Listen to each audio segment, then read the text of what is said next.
It was an ordinary day in the divine beast continent. A crisis arose in the territory of the monkey race. Their king was killed, and so far no one has taken his place, because many had a place for the crown. People gathered near the ocean shore. They came to look at the waves. Among them was Xiao Kai and her mistress. This was the first time the girl had seen such beauty. She put her hand on the wolf's muzzle.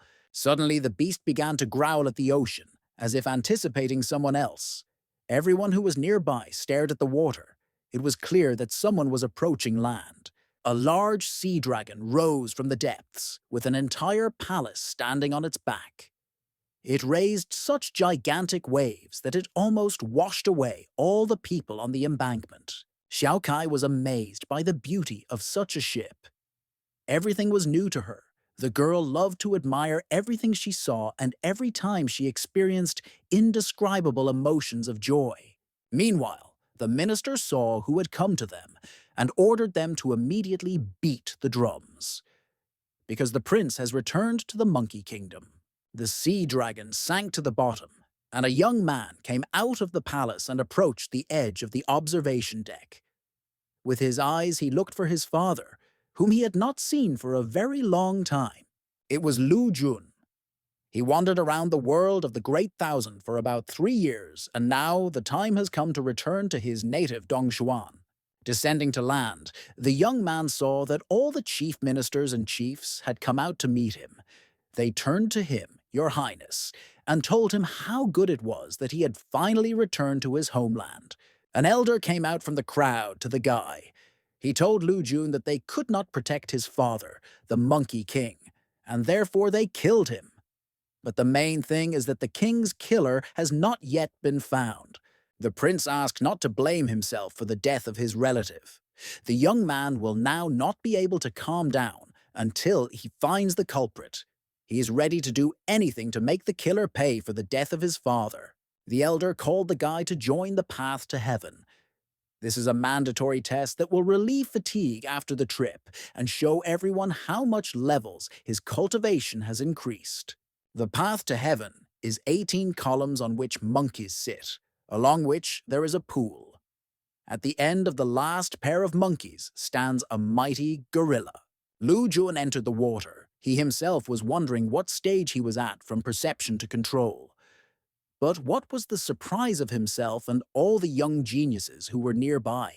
He had a divine soul, and now he had returned to the spiritual movement stage again.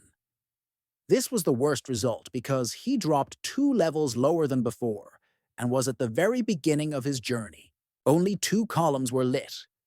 Lu Jun stood in this pool and listened to people whispering behind him that now he was no longer number 1 among the monkeys. But the hero did not want to explain why this happened. To prevent the Monkey King from worrying about his son's safety, he sent him to the South Seas of the Kunpeng race to seek refuge from the wild boar emperor Dong Xuan. But having lost his genius skills, he became a laughingstock in the eyes of Yuanfang and Guyu's Jiao, who were the son and daughter of the elders. They said that Lu Jun wasted their time. The young genius continued to humiliate the young man. He asked how he dared to return home with such a level of cultivation, and if he now takes the throne, the race will become a laughingstock throughout the continent. But an elder came to the prince's defense and put Yuanfang in his place, reminding him that the heir to the throne was standing in front of him. And now His Highness will return and become the king of the monkeys. But the offender did not let up because his father is temporarily performing duties in the city, but now his candidacy is in question. He suggested that the third elder go home and not get involved in the conversation. But Lu Jun had one more defender, a shady guy with an umbrella who arrived with the prince on a sea dragon. He told Yuanfang that it looked like fish food. The son of the first elder realized that he was dealing with a representative of the Kunpeng race, and his cultivation was the same as his own. Yuanfang boasted that in 3 days he would reach the heavenly fusion level. But the elder suspected that something was fishy here because he was moving up too quickly. After this, the son of the first elder decided to leave the conversation, taking Guyu's Jiao with him. And Lu Jun looked after him and thought that the heavenly fusion stage was wonderful, and he killed many of them. The prince wanted to quickly return to the city of Heavenly Path. He asked the elder to make preparations. The guy couldn't wait to reveal the secret of his father's death. The company noticed that someone was sniffing behind them. Turning around, they saw a huge white wolf who came up to sniff them. Most of all, she liked the guy with the umbrella. Mistress Xiao Kai walked up behind her animal. The girl once again admired the large sea dragon and said that she was buying this ship. But Lu Jun had no intention of selling it. The elder reminded them that they needed to get to the city faster than Yuan Fang. Otherwise, he would spread rumors about the prince's cultivation. The young man thought that this girl was from the Ice Ridge Heavenly Wolf race. Her clothes were simple, but it was just a distraction. In her hands, she held a staff with a wolf's head. And this suggested the idea that it is not as simple as it seems. The girl was upset. She realized that since she left the northern region, she had been constantly hearing refusals. She didn't want to admit that her sister was right, that there were no good people outside. Having heard where the prince was going, she also wanted to join them. The girl began to call the she-wolf to go to the city of Heavenly Path, but she was nowhere to be found. Xiao Kai was occupied by the soft spot of the Kun Peng race, and he, in turn, thought that the prince could save him and began to hide behind him. From the outside, it was very funny. Meanwhile, the news that the heir had returned began to spread. By order of the elder, they were to wait for him in the forest to kill the young monkey Prince Lu Jun. The wolf girl cheerfully asked the guys to keep up. She felt confident in her native environment. It turns out that she was sent by the emperor of the northern region to attend his father's funeral. There, on the embankment, she showed her golden amulet, which said that Xiao Kai was the ambassador of the wolf race. It was dangerous for the girl to remain alone, so she was sent with them. The poor guy couldn't understand why his butt got hurt. After all, the beast could have chosen someone else, but it was she who was attracted to the wolf. The bite area hurt terribly. The young man asked the prince why the old man did not take the girl with him. He was very afraid of a second attack. Lu Jun replied that it would be safer for everyone, and there might be an ambush on the main road. The young heir walked along the secret path of the forest and thought that there was nothing for him to do for now. But as soon as the funeral took place, he would return to punishing the murderer. Lu Jun remembered his friend's sore spot and promised that he would definitely find a blacksmith to make iron armor, and then he wouldn't have to worry about bites. The road through the forest came to an end, and the Mountain Phoenix mine began. Xiao Kai had gone far ahead, but now she came back and said that something happened there. The company headed to the scene of events. There, a clash occurred between the mine workers and the Wild Boar clan. As it turned out, the ambassador was driving past the mine and was stopped. He didn't like this, and he decided to punish the offenders from the Monkey clan by taking away the carriage from them. In order to somehow humiliate the enemy, the fat man kicks the poor guy towards the rest of the people. Everyone has long known that pigs have long crossed all boundaries and are causing chaos. Having heard this truth, the ambassador decides that everyone should be killed and raises his sharp-carved sword over the head of one of the people, but does not have time to lower it on the doomed man. Tolstoy begins to be pulled by a chain vine, so much so that he even forgot his name. Neck, legs, and stomach, the merciless pig is already on his knees, unable to even take a breath. The old man was afraid to turn his head, because he did not give the order to engage in battle, and none of his people had such abilities, and he couldn't wait to look his savior in the face. Lu Jun intervened in the situation, because he could not calmly watch how unfairly his people were being treated. Thus, the prince intimidated the wild boar race, at least for a while. As soon as the young man loosened his grip, the chains began to gradually disappear, and he himself went to check if the old man was okay. Meanwhile, the fat man had already moved away from the monkey hug and shouted that everyone was a useless creature. He was indignant that his people rushed to run away into the scattered. Ulju Chungguan was angry for a long time. He could not believe that they lost, and thereby lost their authority among the Demon Mountain wild boar race. But this is not the end. Making an ostentatious gesture with his weapon, he invited Lu Jun to go his own way and not interfere. If he listens to his advice, then it is quite possible that he will survive. Liju Chengguan introduced himself to the prince and asked how he dared to block the path of the imperial ambassador. He recognized the young man as the son of the slain Monkey King. The fat man did not let up and ordered to give him Feather Rock, otherwise he would have to die. And if he manages to kill someone from the ape race, that will only be a plus. Lu Jun picked up the blue crystal from the ground and beckoned to Lu Chengguan. An elder decided to intervene in the squabble and said that the stone heals wounds and the mine should not be given away. The young heir threw it towards the ambassador.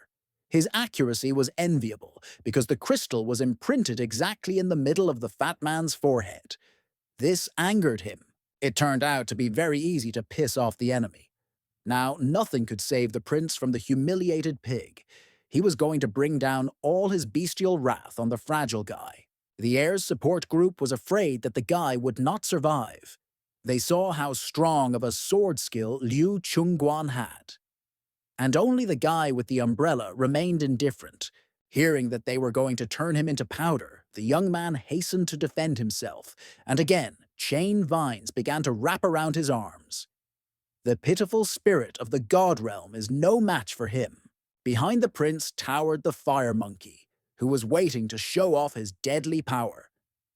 The young man was preparing for a quick victory because he was punctual. They were waiting for him in the city, but everything happened quickly.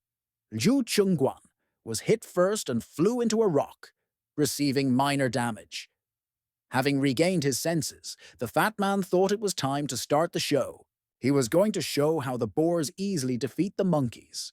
The boar ran at the guy and squealed disgustingly, putting his swords in front of him. The flash of the repeating wave covered Lu Jun. The guy realized that the enemy had not fully revealed his true stage of strength.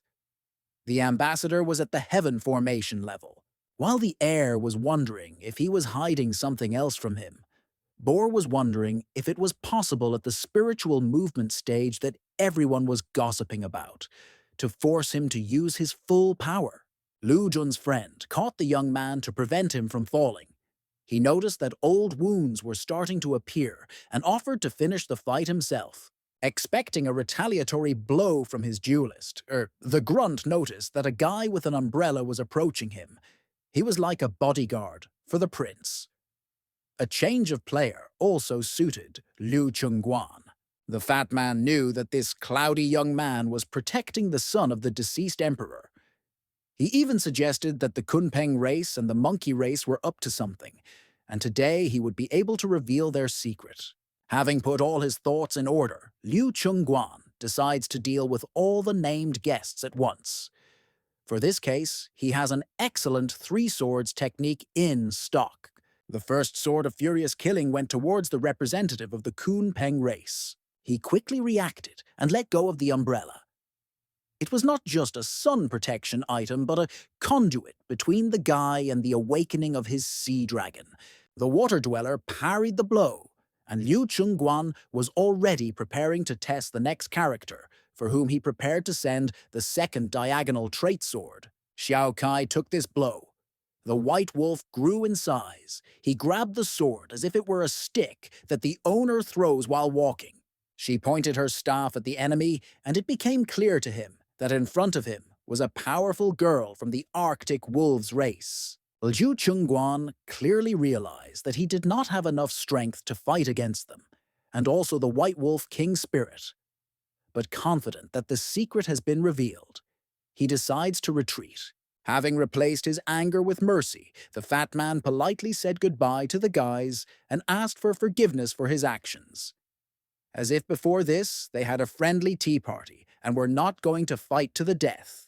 Climbing into his carriage, the ambassador offers Xiao Kai a tour of the Mountain of Spirits. Feeling that the mistress was being offended, the wolf grabbed hold of the fat boar's harness to the cart. After a quick farewell, Zhu Chengguan hurriedly disperses the carriage to tell everything to his uncle, the wild boar emperor. Surprised by this change in the mood of their enemy, the guys decide to continue on their way.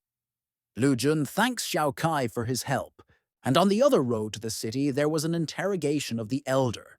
He was caught in an ambush set for the prince, and now stands tied to a tree. They're going to kill him if he doesn't tell where Lu Jun is. There was mourning in Dongshuan that day. Mourn for the murdered king of the monkey race, Lu Wuji. The city was ready to send its just ruler on his last journey. The coffin with his body stood in the palace, where people stood around who had come to say goodbye. All the city elders were here. Yuan Hong looked calm as he waited for Lu Jun to appear. Standing next to him was the second elder, Gu Lan, who never parted with his pipe. The young geniuses entered the chambers. Yuan Fang was in a hurry to tell his father that the heir to the throne had turned into a helpless warrior. This is true, because he personally saw everything with his own eyes. After listening to the information, Yuan Hong, as the temporary ruler of the city, orders the burial ceremony to begin immediately. Gulan objects because the funeral's tomorrow, but he remains adamant. He recalls that he fought for 10 years for the glory of the monkey race, and he has every right to give orders. And some small boy will not be a hindrance. No one dared to disobey his order. At this moment, Lu Jun enters the room. Yuan Hong could not believe that the prince was still alive, because he hired professionals to kill him. The young man did not understand this situation. He fell to the floor near the coffin of his own father, but did not calculate his strength and injured his forehead. Blood began to drip.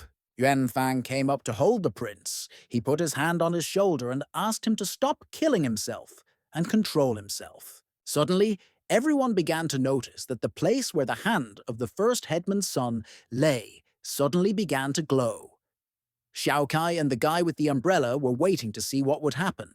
But Lu Jun didn't need his help, especially when he was touched without warning. And this time, feeling someone else's hand, the guy pushed it away with his chain vines. The prince began to rise from his knees, and a burn remained on Yuan Fang's palm. He shouted, "What kind of rude treatment was this, and how dare he do this?" The elders froze in horror, and the young heir was amazed at such a game by the elder's son. After all, not so long ago he mocked him, and now he wanted to gain his trust. The young genius did not want to forgive such humiliation in front of everyone. He prepared his spirit weapon to prevent Lu Jun from thinking that he could get away with anything. Yuan Fang revealed the ace up the young man's sleeve, but the prince replied that being at the spiritual movement stage does not necessarily mean being weak. What's going on at the funeral? Will there really be another corpse? They stood opposite each other. Both were ready for battle, because the desired throne was free. Only the strong and experienced can take this place. Gulan intervened in their mess. He stopped the movement of the prince's chain vines, realizing that Yuan Fang would not win. The prince could not continue. He was well brought up and had respect for his elders.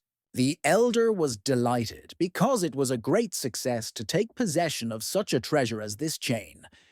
She radiated a slight dominant aura, so that the enemies would not guess all the abilities of his friend. The ambassador of the Kunpeng race caught up with the guy and introduced himself. Yuan Hong immediately concluded that there was no threat coming from him. After him, there was the appearance of a wolf girl who was also ready to protect the heir. The elders were surprised how he could gain such support in such a short time, and so they stood quietly, not bothering anyone. They came to the funeral, but got caught up in some stupid intrigue in the struggle for the throne. One by one, ministers and simply serving people began to leave the premises. Some people thought they had a cold, others felt unwell. Yuan Hong also walked out, followed by his son. The elder's daughter also prepared to leave, but her father scolded her severely, calling the girl a scoundrel. She was not at all ashamed. He snapped at Gulan that, like everyone else, there was nothing to do here.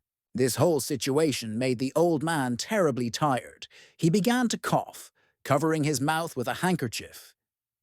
Lu Jun hurried to ask if everything was okay with him when he saw a red stain on the scarf. It was blood. Gulan was very apologetic for his daughter's inexcusable behavior. But this didn't bother the young man at all, because she had a strong character since childhood. Then the elder said that he was already old, and his days were numbered. The old man promised that he would hold on.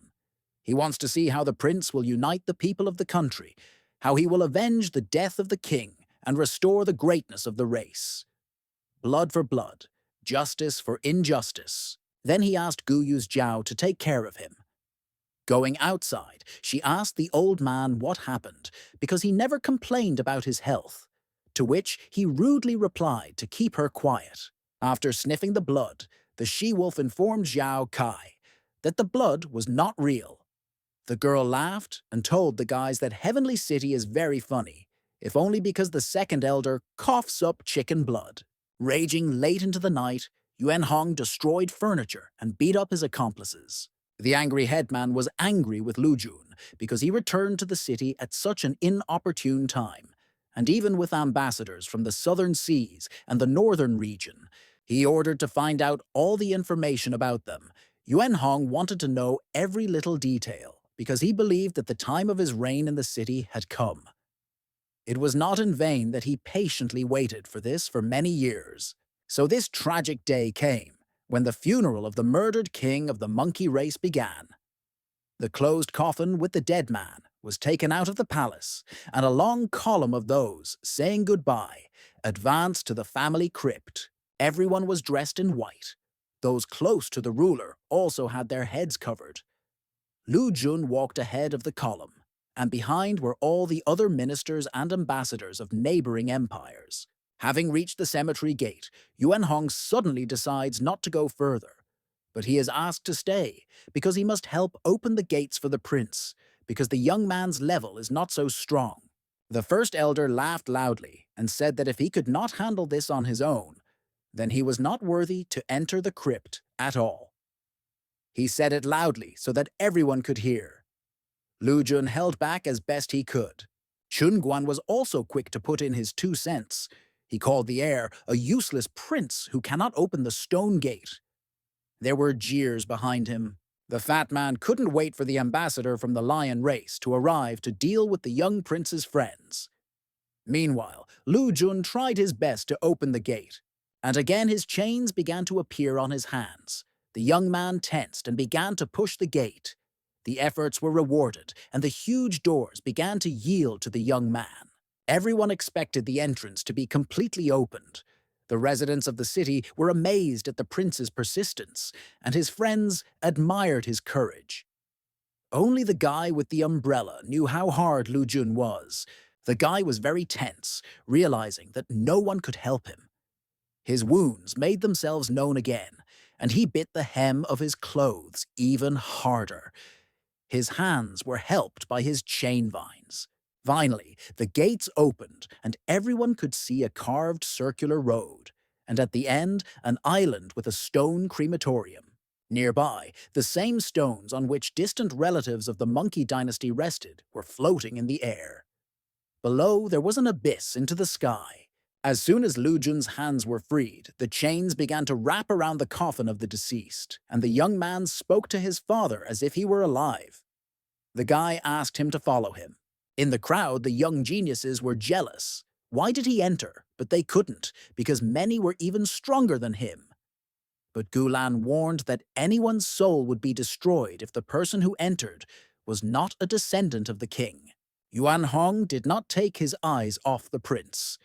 He wanted to remember this magical moment forever when the Lu Wuji line ceased to exist.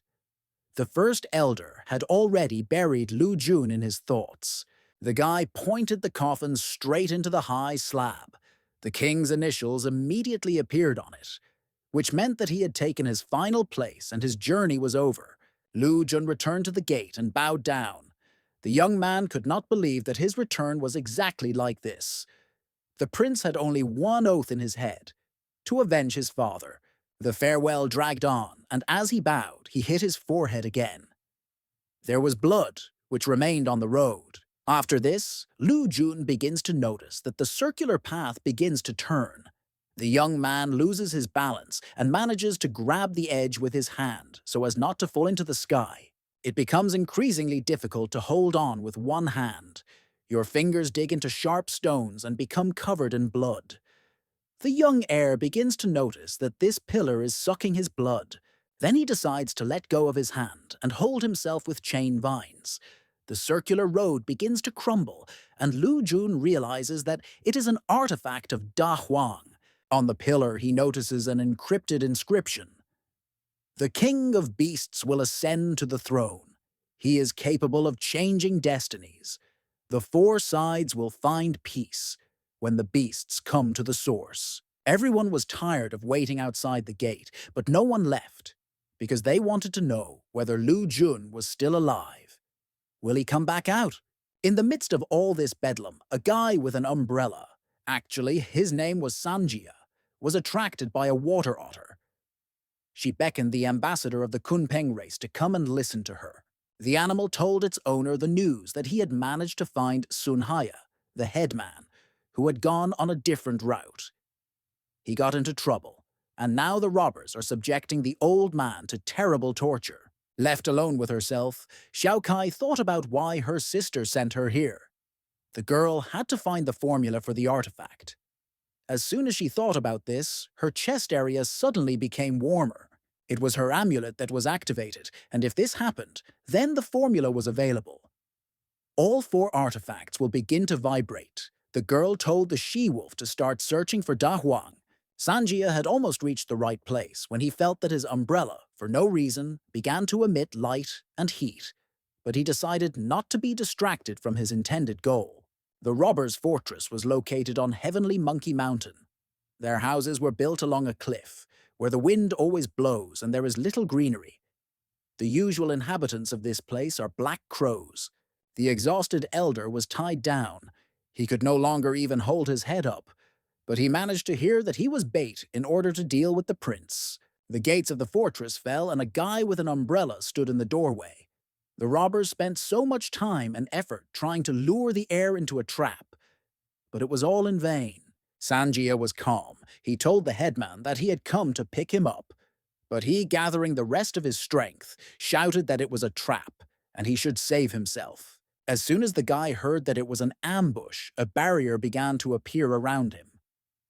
The young man did not yet see who his enemy was, but he protected himself with his dome. Words came from behind that Lu Jun was again disappointing with his presence. But the dragon's army didn't care about the prince anymore. The robber asked who came to them, and behind the gates of the family crypt, the main character has not yet come to his senses. He lay motionless on the pillar, which had stopped drinking his blood. Xiao Kai was unable to find the artifact. She began to notice that her amulet had stopped glowing. This meant that the formula had disappeared. Having excellent hearing, the girl realized that she was being followed. It was not difficult for her to figure out the maniac. She threw him to the ground and demanded that he confess who hired him. Sunhaya shouted to the robber that the ambassador should not be killed, because then the prince's revenge would be very terrible. The old man begged Sanjia to quickly save only himself. However, the villain did not listen to him. Yensong heard that the victims were ready to face their death and sent the lightning dragon of destruction at his targets. He was truly ready to kill them. Unexpectedly for everyone, the trap was instantly neutralized, and now Sanjia could stand up for itself. And the dragon was attacked by the snow wolf. Another participant wanted to join the battle. The wolf girl did not follow the Kunpeng ambassador. She purely by chance found herself in the epicenter of events. Finally, Lu Jun woke up. He thought that if not for the chains, the pillar would have sucked out all the blood. The young man did not yet realize that he was sitting on a huge hand. No one would have thought that Fan Kun's legendary weapon was in such a place. Moreover, the blood of the heir can awaken the artifact. With its help, you can easily become a king or even an emperor. And now Lu Jun has it. The guy will definitely be able to avenge the death of his father. The hand on which the young man was moved, and the prince saw that a large golden monkey was staring at him. He was immediately reminded of a childhood memory of his father's vein in the form of the same monkey. The giant animal roared very terribly. It was noticeable that it was completely unfriendly. Lu Jun summoned the red chains to protect himself. Realizing that this was not enough, the prince called the wriggling dragon so that he too would tie up the mad beast. The young heir didn't think that Fang Kun would look like this. The chains that appeared were torn again and again by the golden monkey, like thin threads. Lu Jun flew into the air and began to direct another dragon, hornless, at the animal. He was ready to do anything to pacify the obstinate animal. Only the chains could not cope. The blue dragon flew down, and the writhing snake was torn in half. Lu Jun thought that he had not had such a strong opponent for a long time. The golden monkey dealt with all the attackers quite spectacularly. The young man always had the mark of a writhing dragon on his shoulder, but now it began to disappear.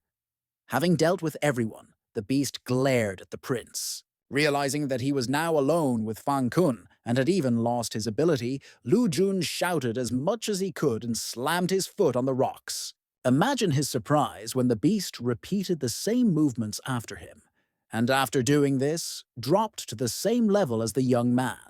Lu Jun thought that since he arrived in his hometown, his strength was constantly being tested. The battle was becoming interesting because he was just warming up and had not yet given his full strength. The guy gathered all his spiritual power to send the giant ape flying. With his arms out in front, he picked up speed as he approached the animal. But when his power was so powerful that it shook the void, and Lu Jun fell into the space between the ancestral land and the outer world, he saw his dragon, which was pulled into the body of the golden monkey. That pillar has appeared again, emitting the Monkey King's explosive power. This pillar acts on the blood of the young man. The fire snakes are inside the prince, reducing his level limit by half. But now they want to meet. The black dragon was male, came from Lu Jun. The red one was female, was from the monkey, and they came out of their habitat to connect. There was a bright flash. And then the hearts of the prince and the golden monkey were intertwined in chains, through which their blood was mixed. The hero began to experience terrible pain. His face became like a monkey's face. His clothes were all torn. The young man's body tried with all its might to reject the new changes. In his hand, he held a staff, a Fang Kun artifact that he had once found in the desert during his travels. This attribute is one of the 4 weapons that help awaken invincible power. Meanwhile, in the fortress of the robbers, the wolf girl began to understand that Yuan Song was like a pea against a wall. He seemed to enjoy being in pain. The elder and Sanjia tried different ways to dissuade the villain. After all, the first headman will not be on the throne, because the heir has returned. But Yuan Song insisted that the great Yuan Hong had thought of everything long ago, and the Monkey Clan had no longer obeyed the Lu family for many years. Tired of listening to the traitor, Sun Haya was going to do what was fair and take the enemy's life. But the robber had a backup plan. Yen Song swallowed a pill that instantly turned him into a mad monkey. The traitor hit the ground, and a crack began to appear, which separated the guys from the mountain. Evil Eyes rushed to remember how the plan still failed, and everyone would be killed. He suggested not to interfere in the affairs of the First Elder. All 3 and Volcana flew down the cliff, straight onto sharp stones that were covered with water from the flowing waterfall. Inevitable death awaited them. The unsuspecting Lu Jun now received Fan Kun, and the 2 became one. And the staff immediately acquired 2 inhabitants of the paired dragons. The young man gave up part of his vitality in return, but now he has become a wild golden monkey. In the distance, he noticed a cloud similar to an umbrella, which meant that Sanjia's brother was in trouble. Yuan Fang approached his father and said that everything went according to plan. They took the bait. The elder stood at the entrance to the crypt and thought that now the prince was left without the support of the southern sea and the northern region. Yuan Hong was now sure that the young heir could not defeat him, but the next minute all his hopes for the throne collapsed. The gates of the cemetery opened and a ball flew out like a bright sun. Descending from the mountain, Yuan Song went to the place where his enemies were supposed to crash. The magic pill stopped working, and he no longer looked so strong. The robber stood exhausted, because the pill had completely released his spiritual power. He waited for the corpses to float up, but instead the water began to swirl and rise like a tornado. At a great height, the column of water disintegrated into a 9-headed water serpent. Of course, no one died. Sanjia decided to deal with the villain, and Zhao Kai and the Northern Wolf saved the old man. The girl was wet to the skin, but this did not stop her from admiring the pet of the ambassador of the Kunpeng race. She was very advanced and knew about every ability you could think of. And now, like a crazy fan, she wanted to get this snake into her collection.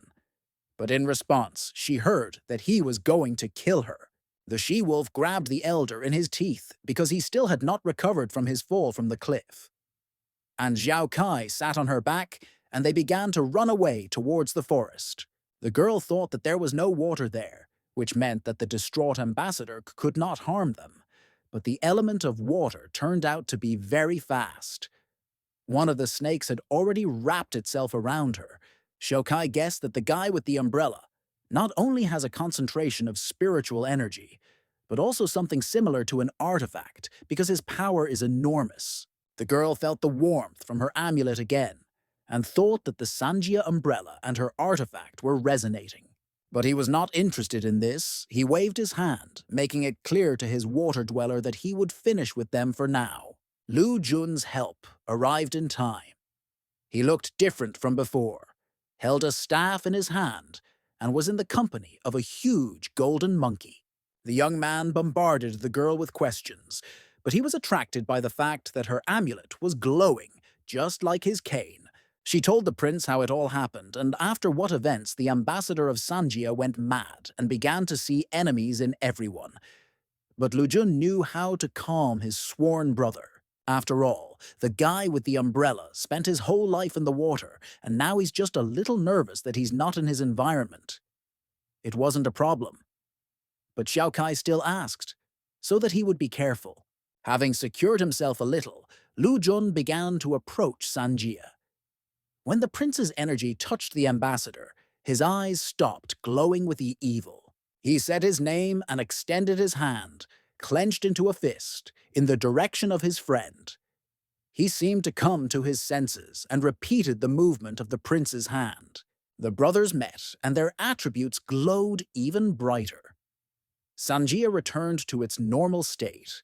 Returning to the others, Lu Jun saw that Xiao Kai had healed the old man. He thanked her, and she was glad that he had saved her too.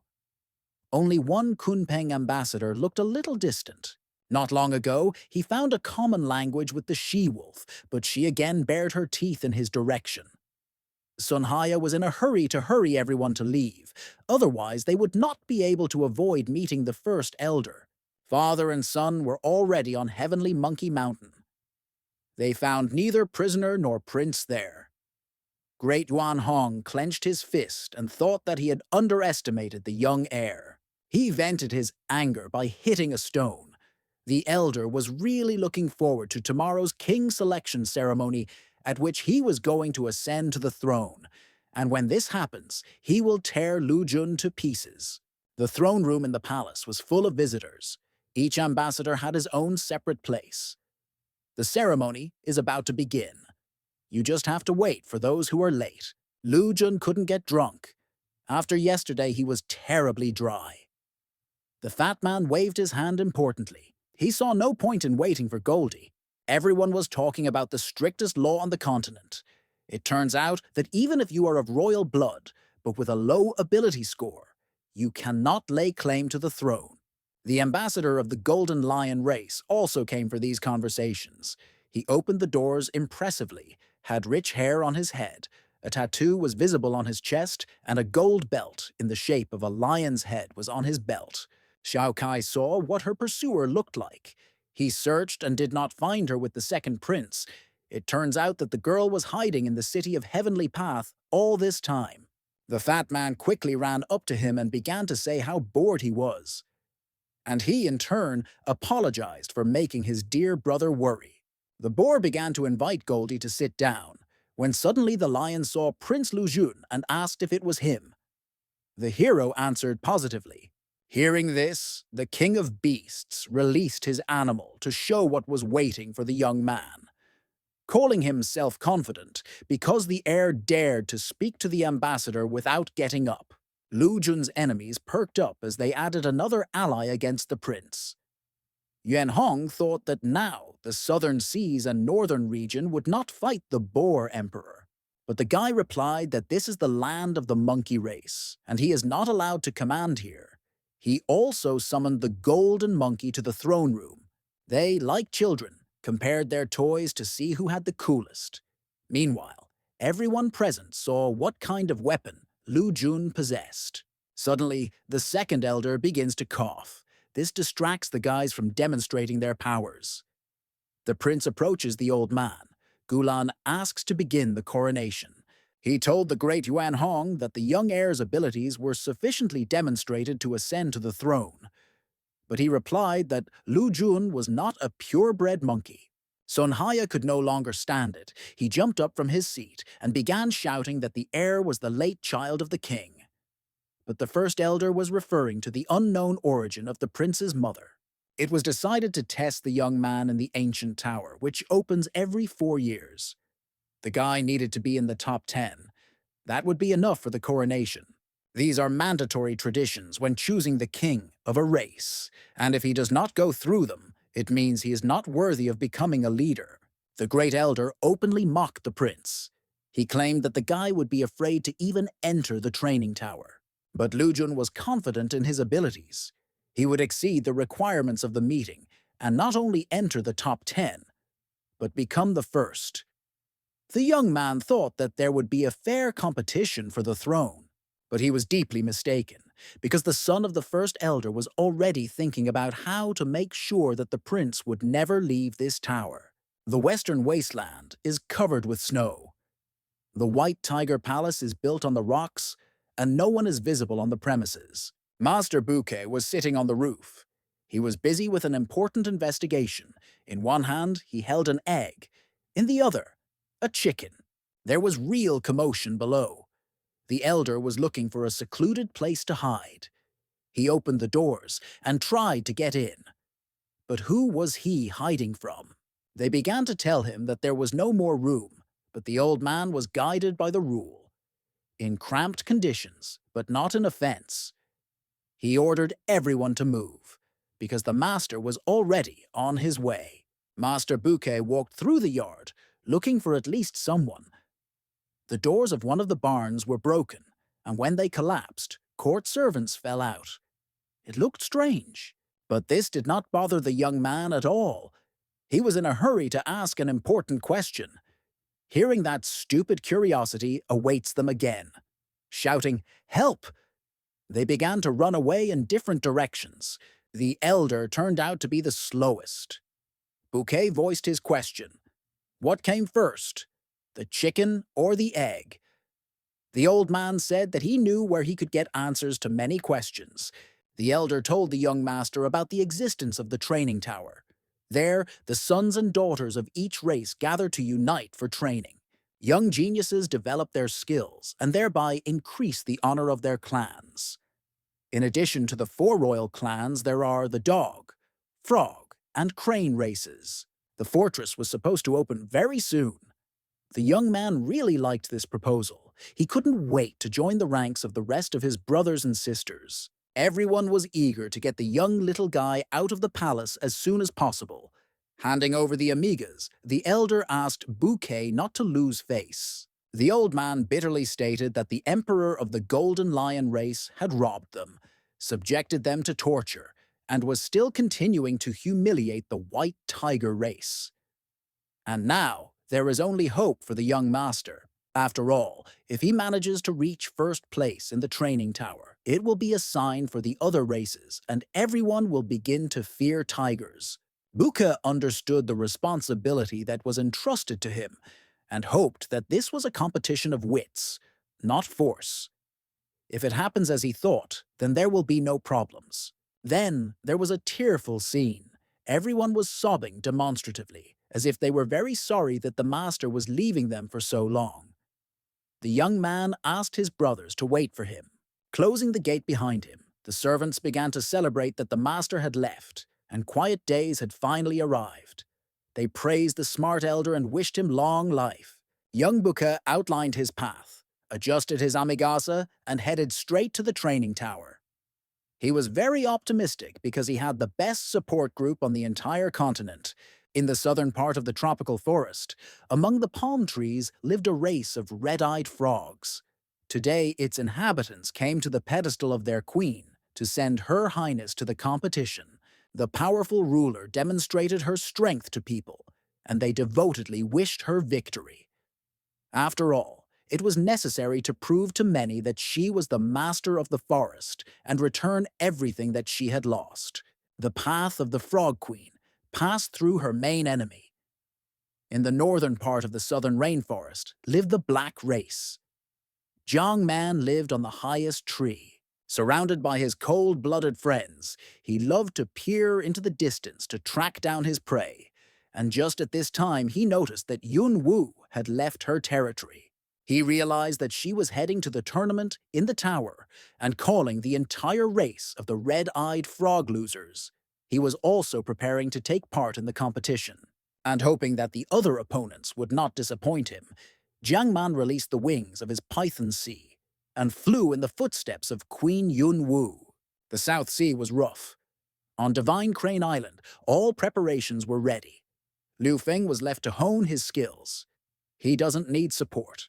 In order to test your strength, you need to find a real opponent who is in no way inferior to the warrior himself. Taking his weapon in his hands, he released his white wings and flew over the sea in search of a second participant for the duel.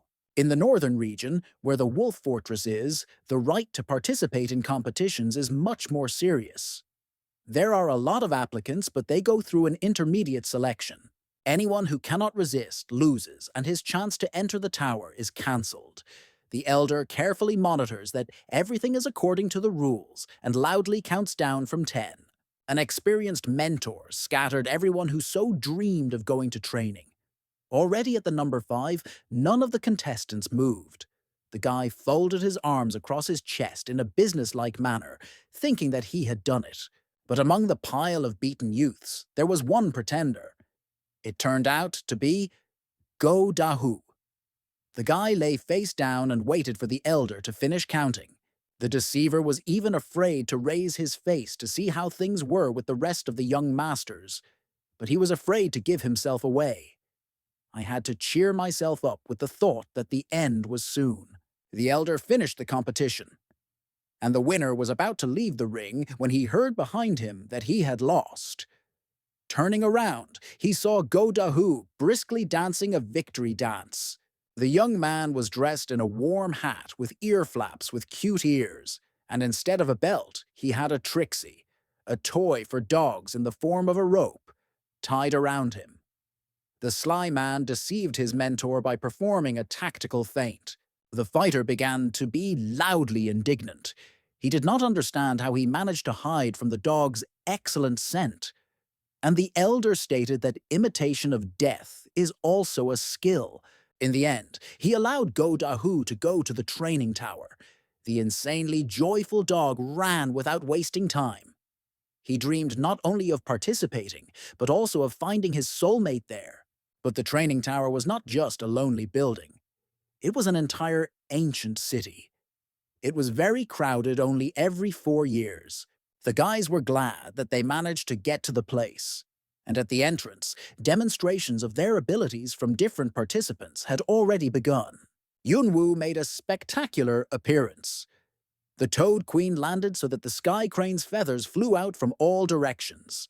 The alarmed bird called the contestant a small frog.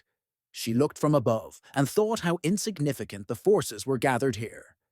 I was glad that without abilities, many would not pass the selection. Hearing such arrogance, many became indignant. But Liu Feng offered to fight immediately, and then the entrance was open. But he quickly changed his mind, because it was not worth wasting energy ahead of time. Lu Jun appeared nearby, followed by the rest of the guys. The heir of the monkeys ordered the bird not to put on airs, because not so long ago he was beaten in the South Sea. And Liu Feng really fell silent. After all, Sky Crane didn't really want the details to be revealed so publicly. They had disagreements. Seeing Lu Jun with Sanjia, he became even more angry. Pulling out his weapon, the bird guy was about to take the red chain, but the monkey guy got it with his own hands and refused him. The young man openly called Crane a boy and said that he could not get anything. An angry Liu Feng prepared to strike, shouting that the corpse monkey went to attack.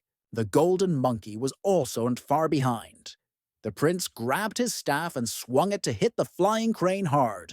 There will be no mercy in this battle. The two forces would definitely have met if they had not been swallowed up by the head of the huge blue tiger. The beast's face opened its mouth and simply sucked in the blows of both masters. A sea of thoughts flashed through the heads of those gathered. But this beast was stronger than all of them, because it stopped the attack right in the air. Liu Feng became indignant. Who was he to interfere in their affairs? But the calm referee introduced himself as Bouquet from the White Tiger Palace. The guy asked not to kill each other and live peacefully. One of the participants shouted that the ancient training tower was open, and everyone slowly moved towards her, forgetting about the previous situation. The fortress hung in space and was held by magic chains. As soon as the opening time came, lightning began to shoot from the tower. A portal opened high in the sky, and powerful spirits began to emerge from there. The flame-eating demonic boar and the dark depths demon, like a blue moray eel, glided through the air towards the tower, and behind them were the nine-headed golden lion and the moon-swallowing heavenly wolf. The four beasts descended to open the tower gate together. These were considered the most powerful animals on the continent. Some participants in the competition saw them as their little brothers. Lu Jun stood and dreamed of how he would soon bring back the mystical beast of the monkey race. Bouquet was also angry because his animal protector was not here. The master noticed a guy with a staff not far from him. He suggested that we unite and start making friends. Having heard a positive answer, he began to bombard his new friend with questions. Why Bouquet loaded Lu Jun with his questions, and Liu Feng watched this whole picture from the side. Meanwhile, real magic was happening near the tower. It began to rain coins. It fell directly on the competition participants. Each young genius will receive one starting jade medal, and the one who wins the most awards will take first place. Those who had already caught their first small victory could climb the training tower. The she-wolf turned out to be too old for the entrance to the training tower to be open to her. The beast spoke in a human voice and asked Lu Jun to take care of Xiao Kai. The first test awaited the guys. They had to withstand the pressure of the tower, which with tremendous force lifted them inside. The landing was hard. Once there, Lu Jun did not immediately understand where he was. Everything looked the same as in the ordinary world. The young man stood in the middle of the jungle, and his own life was in full swing around him. Small animals went about their business. Some examined the arriving guest. Behind him, the hero heard a crash. He turned around and saw a healthy baobab tree breaking, forming a crack on the trunk. The tree came to life. With its roots, it wanted to trample the heir of the ape race. The young man, like a grasshopper, jumped up and down, dodging the endless blows of the clumsy enemy. Lu Jun jumped up and struck with his staff. He did not want to prolong the battle. The rotten wood creaked and broke into pieces. After the victory, the wood crystal hung in the air. This is a bonus for young genius. The young man stretched out his hand and caught it. He thought that it would be difficult to find a diamond of similar clarity anywhere else. Lu Jun realized that the tower separated all the participants in the competition, and he decides to regroup and begins to look for a suitable place. The sounds of blows reach the young man. Nearby, two masters staged a duel. One of them was stronger than the other and tried to squeeze out the start medal. The loser was already ready to give it away. The winner was going to not only take the coin, but also leave a wet spot on the victim. Gathering his powers, he was ready to deliver the fatal blow, but he was prevented by Lu Jun's staff, which stood between the duelists. This switched attention from the lying guy to the prince, because now it was possible to take away not one, but two medals. He said that everyone in the tower should be destroyed, but in response he heard from our hero that then he would have to die. The enemy turned out to be from the heavenly rhinoceros race, challenging the heir of Lu Jun to a fight to see if he could fight as well as be sarcastic. The young man was already preparing his answer. Having promised to defeat him with one blow of his fist, the guy heard that he would soon regret what he said, because the guy with a ponytail was confident of his victory. With loud insults, he sent a thunderbolt towards the young master, but he was already ready. He was not going to let his guard down even for a minute while in the training tower. Knowing the effect everyone gets when they see his golden monkey, the young man summoned his spirit beast to help in the usual manner. All the witnesses to this battle were surprised. As promised, Lu Jun made Rhinoceros with one hit.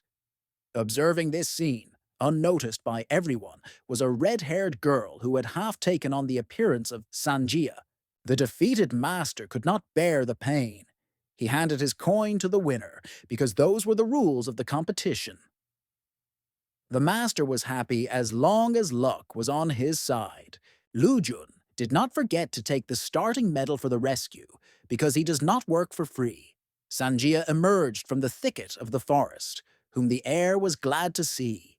The young man looked at his friend, but something was wrong about him.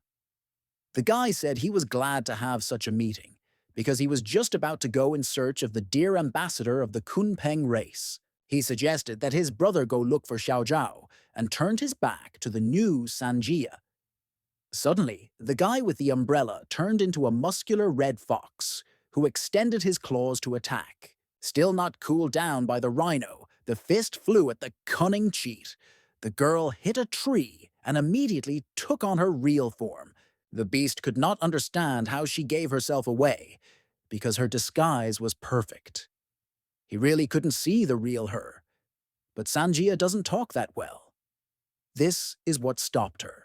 The fox took a moment to catch her breath, and Lu Jun was interested in why she reincarnated as his friend. But she jumped to her feet and started running. He's behind her. They were carried to the edge of the crater. The volcano was active. This was evident from the hot lava that gurgled inside.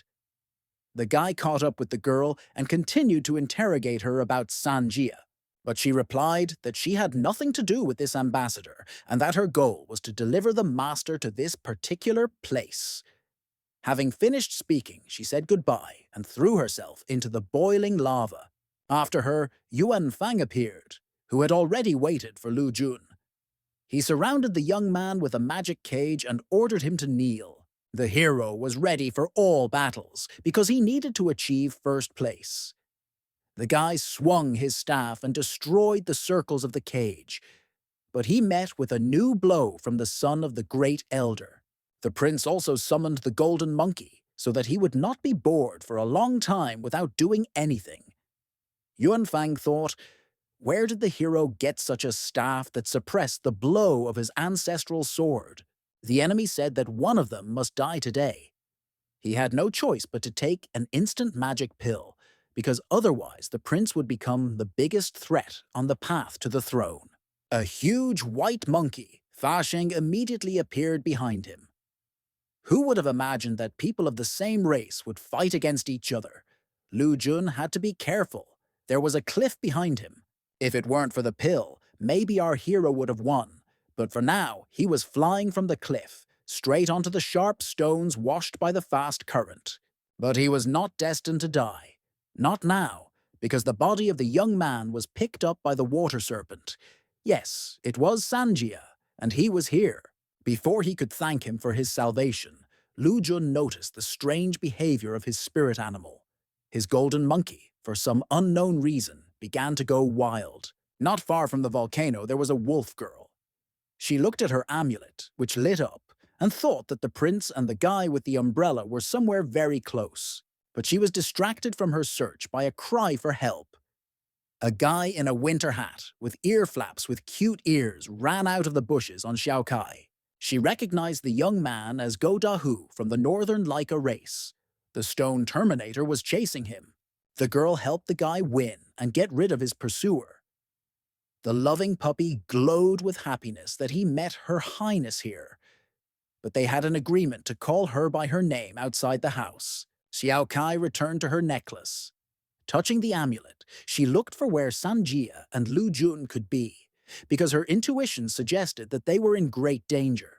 Cutting off the heads of the water serpent with his ancestral sword, the son of the great elder shouted at the representative of the Kun Peng race. How dare he prevent him from killing the heir of the monkeys? The furious Yuan Fang was going to test how long the guy with the umbrella would last, because the snake had been defeated. The poor young man was bleeding from the mouth. He had only protection, and he surrounded himself with a dome using an umbrella. Sanjia thought that this was the end, as Yuan Fang swung to end everything with a fatal blow. But he was thwarted again. The elder's son will soon run out of effect from the pill, and he hasn't killed anyone yet. Xiao Kai made it just in time, but the girl was not alone. The girl told Go Dahu to help defeat the participant, and she was going to go down to Lu Jun, who showed no signs of life. The frisky dog asked Sanjia to rest, because his participation was not necessary, because the guy in the ear flaps was going to quickly finish everything.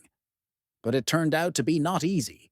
The girl looked at the glowing staff in the young man's hands and realized that this was Fan Kun. Finally, she managed to find him. But things were not going well for the prince himself, because the golden monkey was devouring Lu Jun. He no longer looked like himself. She began to call her sister. Xiao Kai explained to the spirit of her relative that she needed to save the prince, otherwise he would be left without power. Having received the hint, the wolf girl began to direct the light from the amulet to the young man. She was glad that the prince would now be saved. After all, his essence is intertwined with Fan Kun, and due to his inexperience, he needs help to cope with it. The once-aged Lu Jun stopped trembling and returned to his aged appearance. And the staff stopped emitting the causing red power. The snakes living in it also calmed down. The young heir woke up and saw Xiao Kai in front of him, who was finishing casting a spell on him with her amulet. The guy realized that she saved him by spending all her strength. Seeing that everything worked out, she fell to the ground exhausted. He looked at Fan Kun, seeing that the staff had changed and now had red chains added to it.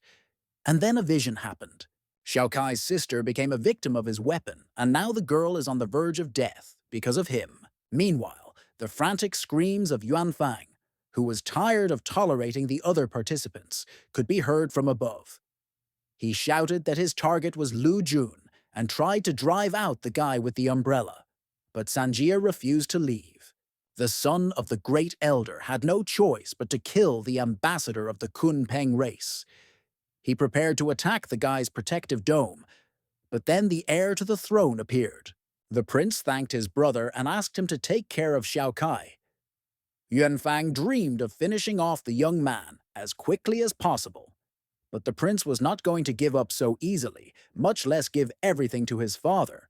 But the enemy is also not going to lose. He decides that one pill is not enough and swallows a second one. However, Lu Jun is calm. He understands that even all the pills in the world will still not make him the first. The white monkey's eyes were bloodshot. The unstoppable force in his hands was tearing Yuan Fang's clothes. He shouted that he would kill everyone who stood in the way of his throne. Lu Jun was angry with the entire First Elder's family. The young man could not understand how they had the courage to claim the crown if they could only increase their strength through pills. The golden monkey, after evolution, became even more powerful. He bought himself armor and now did not stand naked, but looked like a real warrior. The white monkey wanted to attack the prince with a tsunami strike, but he swung his staff and threw the enemy away. The furious Yuan Fang screamed in anger. He was able to hold on and not fall into the abyss. Behind him lay Go Dahu, who was feigning death. The guy was waiting, and now he had a chance to take part in the battle. He suddenly jumped up and bit the elder's son on the hand. It turned out to be painful. After a series of failures, he decides to run away without completing his goal, promising himself that next time victory will not be on Lu Jun's side. And Go Dahu rejoiced, because after his bite the enemy disappeared. It was already calm on the ocean shore. The water snake caught fish for his master and his friends. There was a fire burning on the shore where food was being prepared. Sanjia turned around to put in a new fish and noticed that someone was stealing the catch. Seeing that the guy with the umbrella is trying to explain something to him, the guy reminds him how tiring it was to save them all. But the fisherman only wanted to warn that raw fish would be poisoned. Left alone, the prince thanks the wolf girl for saving him. She tells him that she is doing this in order to find Fan Kun, who will help fix her moon talisman. It was one of the 4 great artifacts.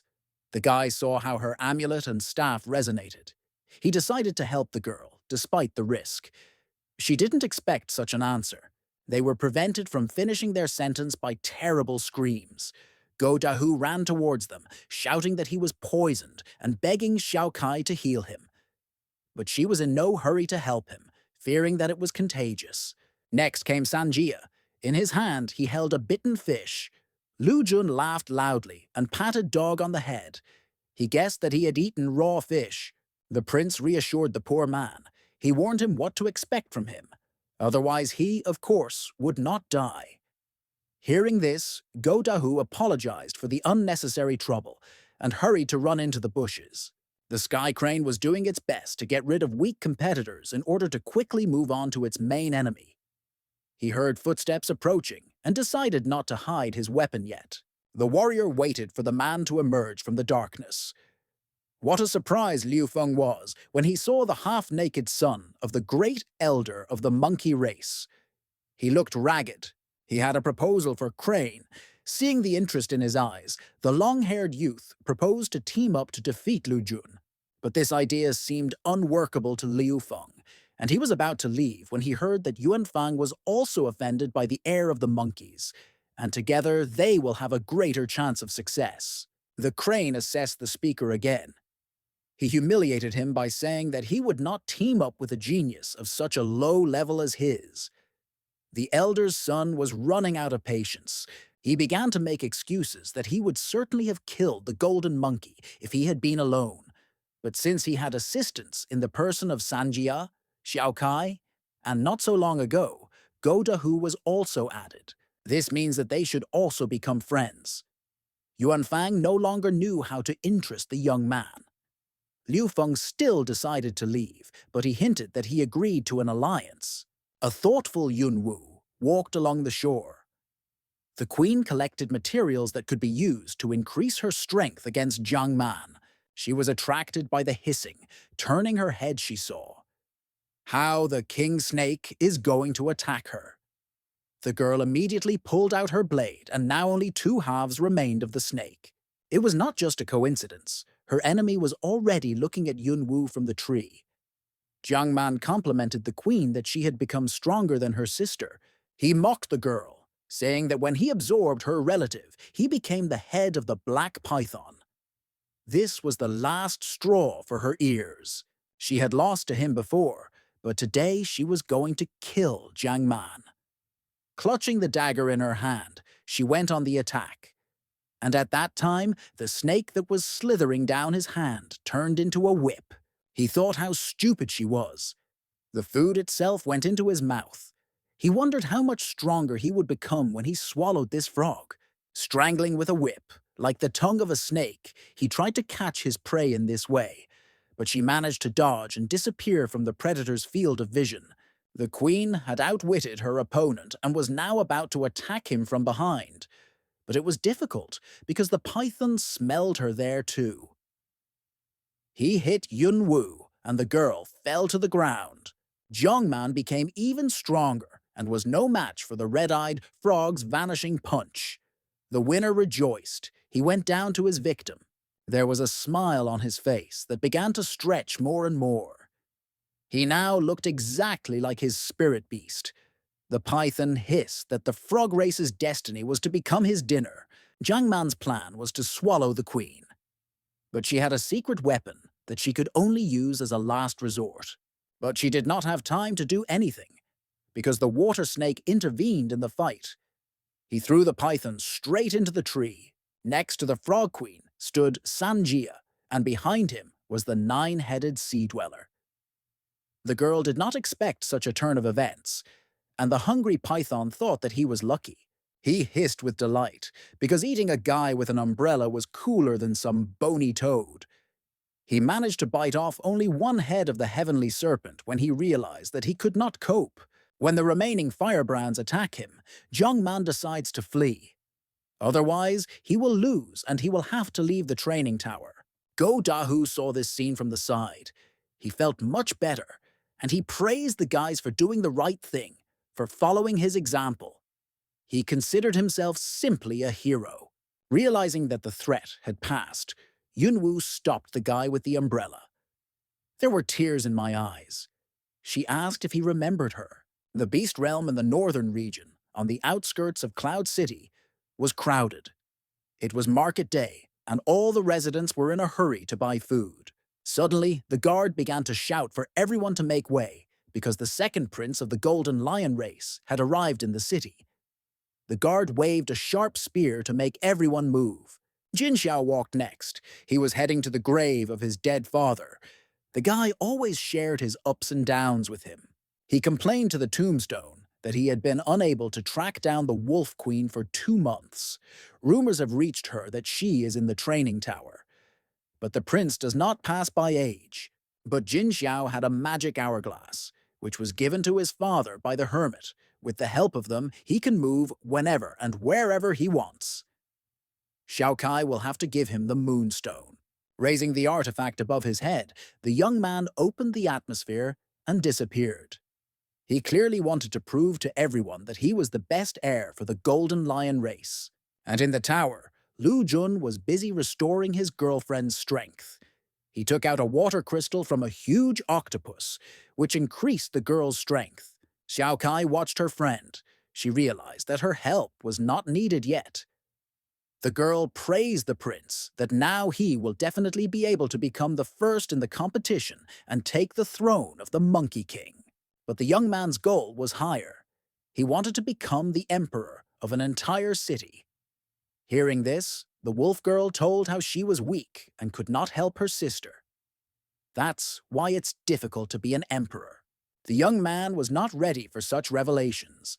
He consoled the girl by giving her the crystal and asked her to be more diligent, and most importantly, not to be sad.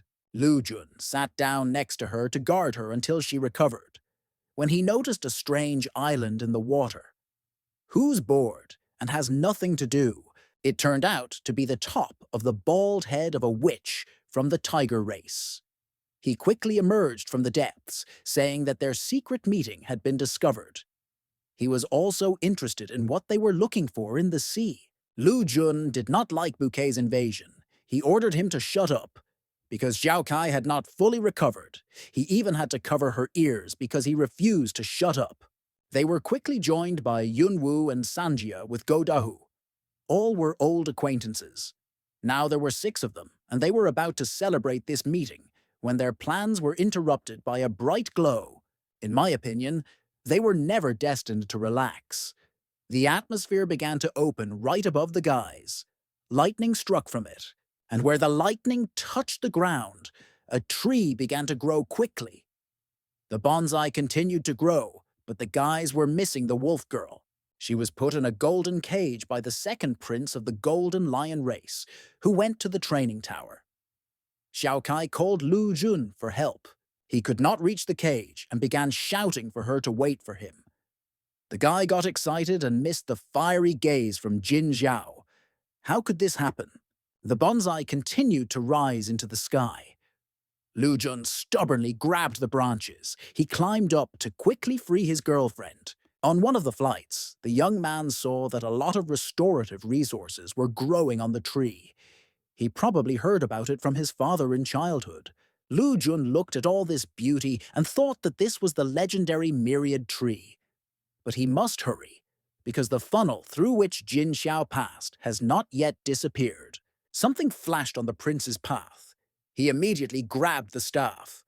Someone hissed that he had swallowed enough crystals, and now his true form was creeping out. Black Python was glad that he had met a monkey with a heavenly stage. After all, if he swallowed it, he would enter the heavenly completion stage.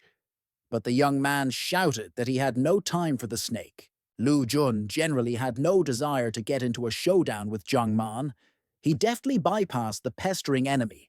He automatically turned around when he saw a python hit him in the face. Jiang Man took on his human form. He sat and wiped the blood off his face. The queen of the red-eyed frog race descended from the myriad branch. She has not dealt with her enemy, which means she will constantly seek meetings with him. The girl covered Lu Jun. She knew that he was rushing to Xiao Kai, and the prince wished her victory and climbed higher. At a great height, almost over the clouds, Jin Xiao threatened the girl in the cage. He ordered to give him his moonstone. The young man in golden armor showed her an hourglass. When the sand stops flowing into them, the second prince will leave the tower. The she-wolf looked at the artifact and realized that there was still plenty of time. The duel continued below. Maybe this was their last meeting? Well, how long could this endless enmity drag on? Jiang Man cursed her, and Yunwu was determined to end everything here and now. Clutching her dagger, she pounced on Python. Jiang Man continued to mock her. He called her frog dessert. She was furious because he had eaten so many of her people in order to become stronger. The serpent watched the queen approach. Then she disappeared, and the divine strike of the frog covered his head. The huge toad's paw crushed Jiang Man until black smoke came out. This was not the end, because he managed to resist her power and hide. The queen felt that he had slipped away and ordered him to show himself if he had the courage. Hearing his hiss, she realized that he was somewhere behind. The snake waited patiently, while the frog tried all his weak tricks to end his victory beautifully. He said that it was better not to try to kill him, but she didn't seem to hear him. Now she wanted to launch the Crimson Eyes light arrow at the enemy. She hoped that her persistence would be rewarded, because he could not be invincible. It was in vain that the python was not afraid of the toad. Having underestimated his opponent, he now paid in full. His eyes could not see, as if they had been burned by a strong laser that went through his entire head. Having fallen from a tree branch, Python rolled on the ground. It hurt like hell. He shouted how dare she hurt him, because he was blind. Queen Yunwu could now approach her opponent without fear. And with the words, "Die Jiang Man," she cut off the head of the giant snake. Standing by the corpse, the girl was finally able to exhale. Tears welled up in her eyes. She couldn't believe she did it alone. I heard a familiar voice from behind. It was Jiang Man. He created the illusion of a black python and now held the girl tightly with the muscular body of the snake. It's a trap. No one can escape his mirage. He suggested being a good boy and accepting death with honor. But she wounded the snake with a dagger, and the animal released her. She grouped herself. She was scared. Yunwu was ready. And Jiang Man rose above the queen and, opening his mouth, swallowed her whole. She flew head first. Looking around, she looked for the inner core of the black python. Finally, she managed to find the organs she needed. The flaming Qi High Point transferred energy to its owner. The queen thought that if this core was destroyed, Jiang Man's life would end. As soon as she tried to approach the ball, the fire serpent appeared.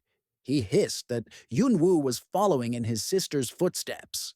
After this, the snake again wanted to devour the frog.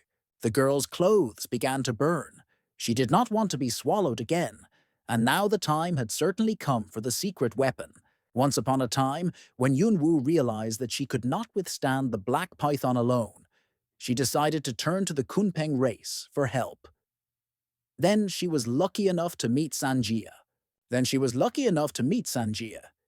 He brought her the Ninghai Pearl, which would tame the power of the black python. Seeing the gem, the fire snake was very scared. How could a mother-of-pearl crystal have had this effect on her? But he was not destined to find out this. After releasing Ninghai, she seemed to sense her target and rushed to the very center of Chi-Hai. The python let out a heart-rending death cry and fell dead. Finding herself alive again inside the training tower, Yunwu could give free rein to her feelings. Now everything was definitely over. The girl was sure that in another world, her sister was proud of her. Lu Jun, without stopping, climbed to the top of the tree. But he was distracted by cries for help. The prince decided to check what was the matter. He saw a man tied up on a giant web. It turned out to be Bouquet. The young man approached the Y. He was wondering how he ended up in this position. It turned out that a crowd of creepy spiders attacked the young man and rolled him into a web, after which he found himself hanging upside down. Lu Jun reassured the northern tiger that he would help him free himself. The prince said that he would continue on his way to save Xiaokai, but Bouquet had a fear of spiders and didn't want to be alone. After making sure that all the insects were dead, he came to his senses a little. Meanwhile, Lu Jun was looking at one such long-legged one. He was amazed at its uniqueness because he had never encountered anything like this. Buka started yelling again. Now he said that the prince had cheated by saying that he had killed all the insects because spiders were everywhere. At first there were few of them, but after a minute they crawled almost knee-deep. Later the guys saw who was to blame for these centipedes. Bu Zhen really missed the bald guy. And while there was time, he carefully prepared such a reception for him. Lu Jun listened to the young man who was nestled in the spider flower. And there was something in common between him and Bouquet. It was like they knew each other's phobias very well. It turned out that he is the first son of the northern tiger race. There was some mystery in the fact that he now began to engage in taming insects. Taking the carved pipe in his hands, Bu Jun began to play. The centipedes began to line up to this melody. Each had its place in the total mass. When the solo concert ended, one could clearly see the head of a tiger, assembled from insects. Lu Jun realized that this was a brotherly squabble. Buka ordered not to interfere and go on to save the wolf. Oh well. In principle, the prince was going to do just that. There was no point in commanding so brazenly. The northern tiger wanted to deal with his relative in private, without unnecessary ears. The heir of the monkeys wished the guy good luck and said that she would be waiting for him at the top of the tree. Now no one bothered them. He called Bouquet short. He couldn't wait to see how much his brother had grown in these 3 years. The main continent of beasts, western wasteland, snowy mountains. 2 teenagers are walking along a giant chain. Buka sneaks ahead, followed by his older brother. The strong wind makes it difficult to look at your feet. Suddenly, Bu Zhen begins to fall into the abyss between the towers, but the younger one manages to grab his falling brother's hand. He pulls it out, and the guys continue their test. After walking a little more, Bouquet shouts that the fortress is already close. However, the second young man is not at all happy. He understands that he needs to win this campaign, and he decides to sacrifice his brother. The master arranged this test to decide who would become the next palace master. If the 2 of them came together, they would be tested again. The White Tiger Palace will become Bu Zhen, because he threw his younger brother into the abyss. He didn't even blink an eye, because he believed that he was doing the right thing. Having shown that he is in place, the dishonest heir asks the master to announce the result, but the old man was in no hurry. He wanted the incense to burn to the end. Having obeyed, everyone began to wait. Time seemed to pass terribly slowly. Some of those present were worried that Bouquet had not arrived yet, but the ruthless Bu Zhen was sure that he would never see his brother again. A hand reached out from the abyss. It was the junior master. The dishonest heir could not believe it. because he saw with his own eyes how the young man flew into an endless abyss. While everyone was busy asking what happened on the way, Bujen quietly extinguished the incense. And then he pointedly said that it was too bad that Bouquet didn't make it in time. Nevertheless, they both appeared before the Lord to hear who would become the next master. Bouquet's name was called. The elder brother was indignant. He got angry and left the White Tiger Palace forever. He disagrees. It was very difficult for him to live with this thought for 3 years. But he consoled himself with the thought that fate would bring them together in the training tower, and they would again be able to sort out this situation. Bujin did not abandon the idea that after the death of his younger brother, the White Tiger Palace would become his. He started playing again, only a different melody, and the spider tiger began to move towards Bouquet. With his hands folded, the White Tiger Master decided to respond with a torture palm. But what a surprise when the fire dissipated. In difficult times, the Golden Lion gave this beast to his runaway brother. After a little work, Buzhen made this tiger from the black metal of the 9 heavens. And now, all the White Tiger techniques are no match for him. But Bouquet couldn't believe that his brother had betrayed his race and become a pawn in the Golden Lion race. He said that they oppress and exterminate their native blood. Buzhen admitted that he no longer cares, because they promised to give him the White Tiger Palace. But his brother was going to teach him a lesson for such an alliance with his enemies.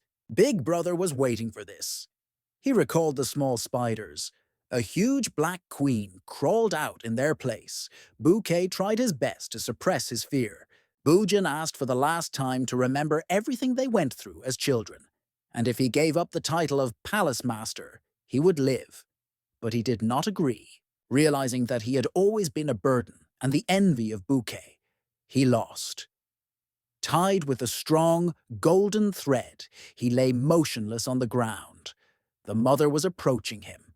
The young man remembered how the old master taught him a technique called the sky-purple thunder strike, which only the palace master could master. Little brother remembered the stolen treasures of the Golden Lion race. He was going to give it his all to grow and protect his homeland. Buzhen understood what was about to happen. He lost all hope of becoming the ruler of an entire palace. The sky-purple thunderstrike not only helped defeat the traitor, but also solved the issue with the young man's phobia. He watched as his insects scattered, because when he developed them, he was not prepared for the fact that they would be destroyed by just such a weapon. Buzhen said that he could still destroy Little Brother without these beasts. He began to transform into a tiger. Bouquet didn't understand why his brother's true form was Black Tiger if they were from the white race. Using the Amigas as his shield, the little genius stood confidently on his feet. The dark tiger stood up on its paws, trying to break through the defense. At the same time, he growled and shouted that he was an older brother, which means he was better in everything. Buzhen was confident that only under his command would the White Tiger race regain its former glory and once again become the strongest in the Western Wasteland. With these thoughts, he struck at his relative. It seemed that the battle was over. But the Dark Tiger rejoiced early because Bouquet promised to protect the palace. He simply cannot allow his enemies to destroy his race. This gave the little brother additional strength, and he continued the fight. The tiger growled with anger. He did not expect that everything would be so tiring. The beast kept waving its huge paws, and Bouquet was waiting for the right moment to make a control blow. The young master delivered a left hook to the animal. Buzhen fell. He was still wheezing, choking on his own blood. The dying man took one last look at his brother. His eyes glowed. Strange patterns began to appear on his body. He insisted that the endless world would be destroyed. Then he began to shout that the Black Hermit had deceived him. His elder brother did not want to die. And Bouquet wondered who it was that had now taken over his brother's body. He stood silently and watched as Buzhen's body rose into the air and began to split into small, dark phantoms that flew through the air. He was sorry that everything was so sad. If one fight was over, the second was just gaining momentum. Sanjia heard that it turns out that Liu Feng has been looking for the guys for a long time. Sky Crane asked where the prince of the monkey race was. His plans changed a bit. Now he had to deal with the guy with the umbrella and then take the red chain from Lu Jun. Events in the South Sea haunted Liu Feng for a long time. He wanted to quickly return what should rightfully go to him. Events took place in the tomb of the Red Chain, which was located in the South Sea. The artifact consisted of two lines that transformed into a writhing, hornless dragon. For 10,000 years, he lived in captivity without the opportunity to escape, because the Kupeng race closed it because they were making a mess in the South Sea. The dragons looked fierce, but the words that Sanjia's father said only invigorated the young man. The emperor was confident that the red chains should belong entirely to the heir of the monkeys. As long as the guys considered themselves brothers, nothing was impossible. They were about to engage in a heated battle when suddenly Lu Jun was the first to be wounded. Someone else wanted to get the desired artifact and was not going to give in to the company of guys. Liu Feng from the Golden Crane race appeared, holding a dual tormenting blade in his hands. He was going to combine his weapon with the red chain. Together, he would be able to become more powerful than the four main artifacts and bring him closer to a full independent form. Now the guys understood why he needed the dragons. We'll have to fight. Liu Feng had no choice but to attack them. He faced not one, but two powerful forces at once. Lu Jun was not very strong then, so he quickly flew back. The young man fell on the seal, which was guarded by the dragon. The master's blood got on it, and the stamp began to collapse. The writhing snakes were free. Lu Jun remembered Liu Feng's attempt to kill him. The guy was going to return to the offender as soon as he tamed the red chain. At first, the curly dragons began to squeeze the golden monkey, but then they chose another option. The three of them rose to the surface of the sea and then completely jumped out of the water, rising high into the sky. Liu Feng saw the heavenly monkey merging with the hornless entities. He was very angry because he was the one who wanted the red chain. On land, Lu Jun put them behind bars to prevent them from escaping. Then the prince noticed a tattoo on his hands. This was a sign that he had pacified two dragons and received a beautiful artifact. And now Liu Feng fought against Sanjia. The enemy tried to prick his opponent, but the guy with the umbrella was calm. The crane could not calm down. He again started talking about the perfect artifact. He had everyone around him to blame. He also spoke about Emperor Kupeng, believing that without his father the young man could do nothing. Now the plans have changed, and the bird wants to take the umbrella. Any of the four amulets would suit Liu Feng. He didn't see the difference with which talisman he connected his dual blade to create a perfect artifact. Sanjia said that this would never happen and sent a tidal wave towards the enemy. The power of the Sea Dweller was powerful. Upon landing, Liu Feng thought that the artifact was excellent and that he would have to give his all to take it. After the first blow, the young man moved on to the second. Sanjia released his umbrella to attack Crane with a smooth wave. A predatory killer whale emerged from the sea, and the heavenly firebird was already flying in the air. She pierced the fish right through with her sharp beak. The white whale was severely wounded and had to hide in the depths of the South Sea. And the bird made several more circles, making sure that there was no threat, and returned to its owner. In the dense canopy of Myriad, the battle was almost over. Sanjia could barely breathe. His artifact landed nearby. Liu Feng asked, "Is this all that the Kunpeng race is capable of?" He said that the young man had occupied the throne for too long with such abilities. And from now on, the time of a new ruler begins. The divine crane. After these words, Sanjia got a second wind. The guy grabbed his chest. He experienced severe pain in the heart area. His hand turned to stone. Liu Feng did not understand what was happening to his enemy, because a minute earlier he could barely move. Now in front of him was a participant full of strength, whose eyes were burning with fire. The bird did not take into account that without its umbrella, Sanjia on land begins to go wild. The crane began to get nervous. He did not know what to expect from the mad young man, and began to turn him against Lu Jun. But he had already entered a state of passion, and now his goal was to kill everyone indiscriminately. His nine-headed water serpent also lost control and began to attack Liu Feng without respite. The bird defended itself as best it could, but now it was the turn of the next aquatic inhabitant. The call of the Hydra especially shook the excellent condition of the Firebird. Liu Feng liked this start to a new battle. He dreamed of cutting off the head of a sea snake with his blade. But Sanjia continued to rage. He motioned for the sea monster to attack the crane. The Skybird also went on the attack, in which the winner was to be determined. The Hydra was not going to stop and smeared Liu Feng on its muzzle, who did not have time to react. The young man fell to the ground. He felt not only pain throughout his body, but also great disappointment that he lost. After all, he did not have time to fight Lu Jun.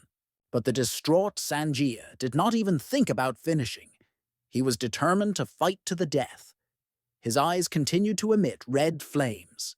Not far away was the red-eyed Frog Queen.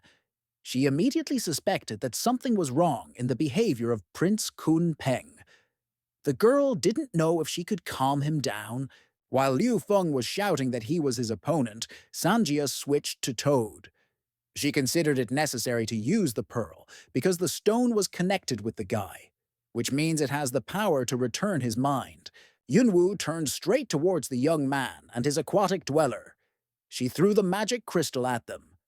All we had to do was wait for a miracle to happen. Then she carefully asked if he remembered her. In response, I heard my name and calmed down. The girl said that she saw Lu Jun, who went to the top of the tree. They decide to go together. The disgraced Liu Feng continues to call Sanjia. He demands to continue the battle, but the guy with the umbrella decided to leave everything as it is. A couple of tower members rushed past them. Go Dahu was running away from the second elder's daughter with a bunch of useful materials. They could not share a rare crystal that restores strength. The cage with Xiao Kai was already visible, and Lu Jun continued to climb the tree without stopping. How Yuan Fang spoke to the prince. He said that he had been waiting for the heir to the throne for a very long time. The son of the great elder realized that it was not worth relying only on the sky crane. Now everything had passed into his hands. He asked the hero where he was in such a hurry. Lu Jun warned Wenfeng not to cross his path. He said that he would not restrain himself as he did on the volcano. The elder's son told him who was upstairs. He believed that the prince would not last long, because Jin Xiao had the power of the third-level supreme calamities. But he didn't care who he was. Lu Jun was going to kill the kidnapper with one blow, but Yuan Fang wanted to destroy the heir with his own hands. He suggested that they fight for real and start the battle right now. The long-haired youth took out the legendary sword of the wild boar race and pointed it towards the youth. Lu Jun is already confused which side Yuan Fang is on. Maybe he has completely forgotten that he is a monkey? A black boar with a lion's mane was rushing towards the master. The son of the great elder invited the young man to come closer to feel the power of the legendary sword. But the prince replied that he was not afraid of the demon boar. Here they were both protected by their spiritual animals. From the outside, it looked very spectacular. Deciding to finish Lu Jun as quickly as possible, he summons twin dragons. The staff in his hand frees the two hornless coiling snakes. Yuan Fang didn't know how to save himself. Covering himself with the mountain demon's shield, he plunges his sword into the ground. Lu Jun recognized this technique. Charge of 10,000 boars. There were so many of them. The prince shouted to the enemy that if he still had something in store, then let him use it right away. Yuan Fang mocked the hero. Seeing that he had killed one demonic beast, he decided to reveal that there were still 10,000 pigs left. Lu Jun called the entire Yuan family traitors, but the enemy was merciless. He recalled that 3 years ago the deceased king protected the prince, but now there is no one to stand up for him. The young man thought that in the past they were friends, but the elder's son had been in the shadows all his life, and now he was tired of being in second place. Therefore, today he must kill the heir. Having identified the leader of the demonic pack, Lu Jun jumped on his neck. The writhing dragon squeezed the pig's throat like a collar. The master ordered the boar to obey. And then there was a real taming of the wild one, as happens in the Spanish arena. The demon resisted for a long time, but the shackles were stronger. The wild beast was exhausted and began to calm down, little by little. When the hero felt that he had complete control over the animal, he shouted to Yuan Fang to repeat who should die. The elder son had a couple of trump cards in his arsenal. It was now that he began to use the demonic mountain blade. Where he pointed the blade, sharp razors flew there. Lu Jun asked the coiling dragon for protection from them. The entity obeyed its master. She cracked them like seeds at lightning speed. And then the masters fought in close combat. Each was very strong in his own way. Only the prince's animal was more perfect than his opponent's. The hero wanted to end this fight as quickly as possible. World art, crushing golden scale dragon.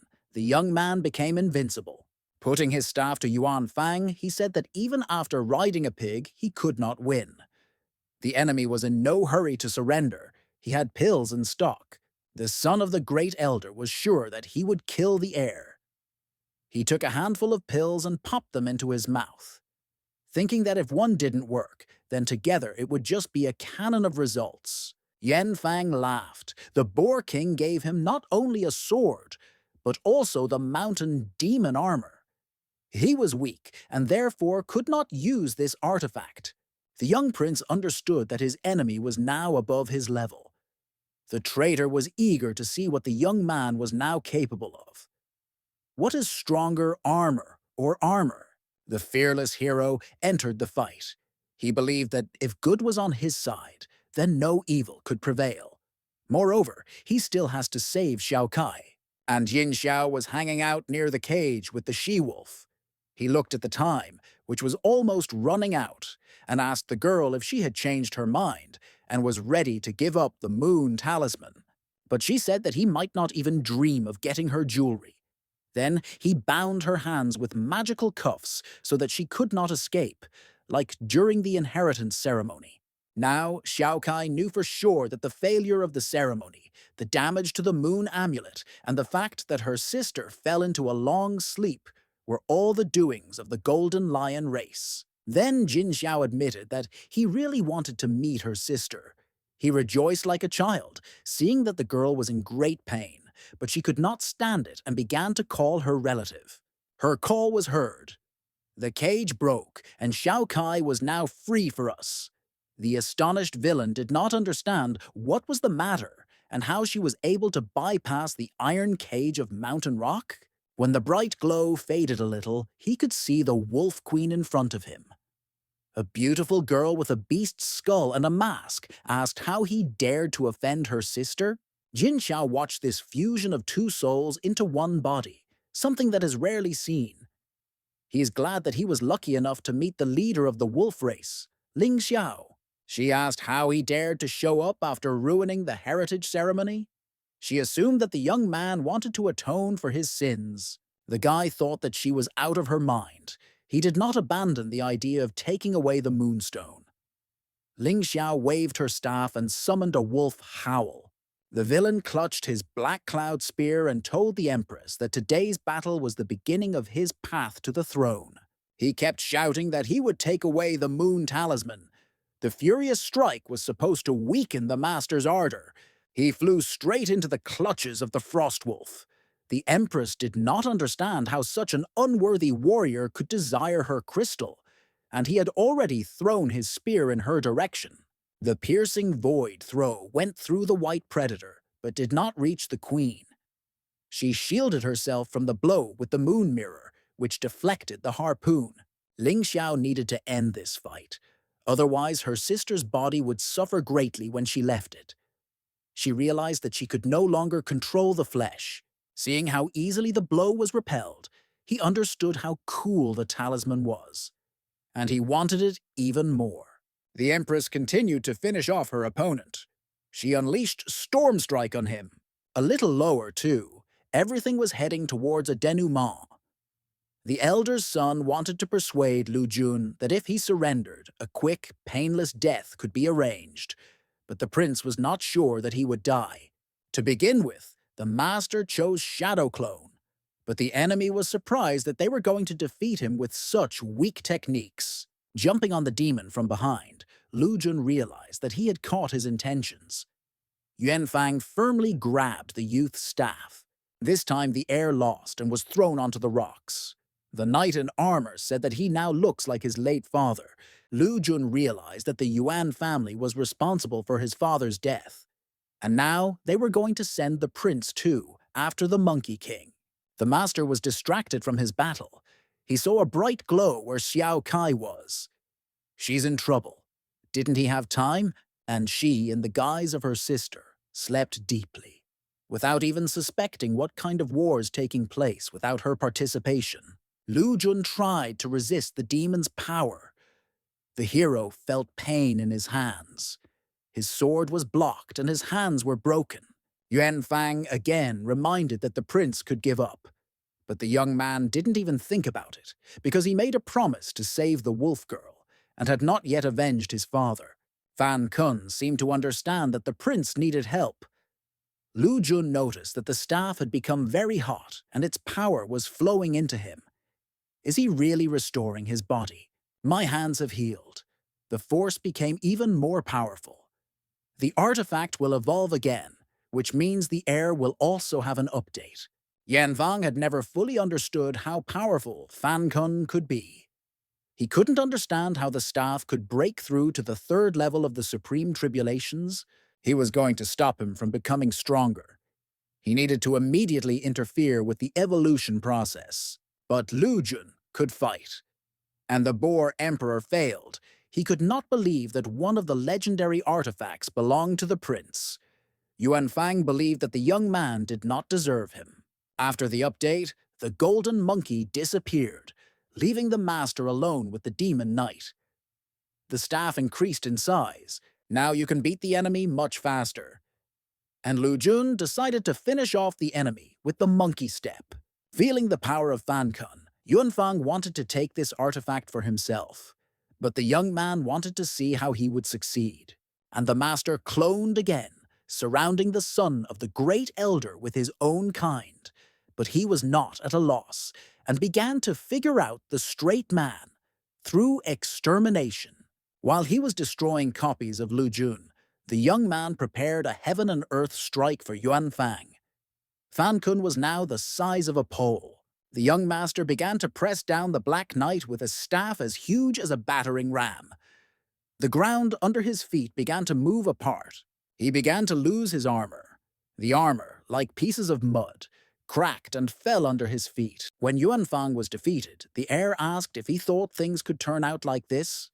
After all, when they took the life of his father, their plans did not include losing. But then, the confession of the loser began. He admitted that the plan was concocted by the Boar Emperor, who was blackmailing their family. Lu Jun asked if there was another way. It turned out that the Boar Emperor was very strong, and they had no other choice. He said if the prince spared him, he would help him ascend the throne.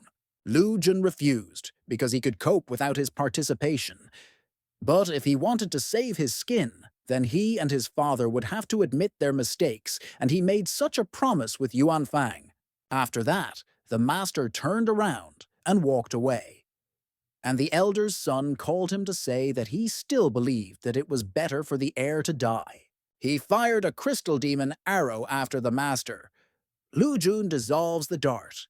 The enemy did not appreciate the chance to live given to him. Now Yuan Fang is definitely defeated, because the hero drove out the spiritual beast from him. The elder's son falls breathless. Gu Yuzjiao witnessed this murder. Lu Jun no longer saw the threat and went to help Xiao Kai, because the enemy would definitely kill her. The damage to the body had reached its limit. It could no longer withstand the Empress's soul. Ling Xiao, like a pest, used his sister's shell.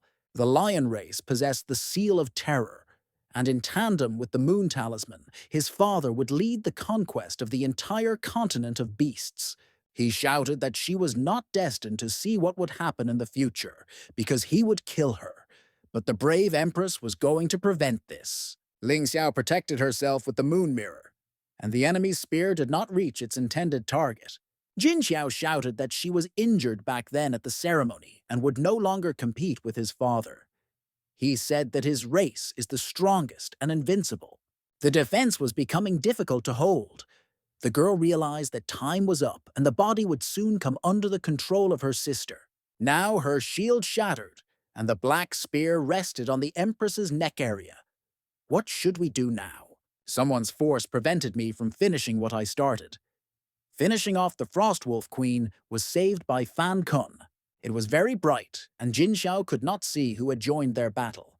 When he asked who was there, Lu Jun replied that he was the king of the monkey race. The Empress did not know the young man.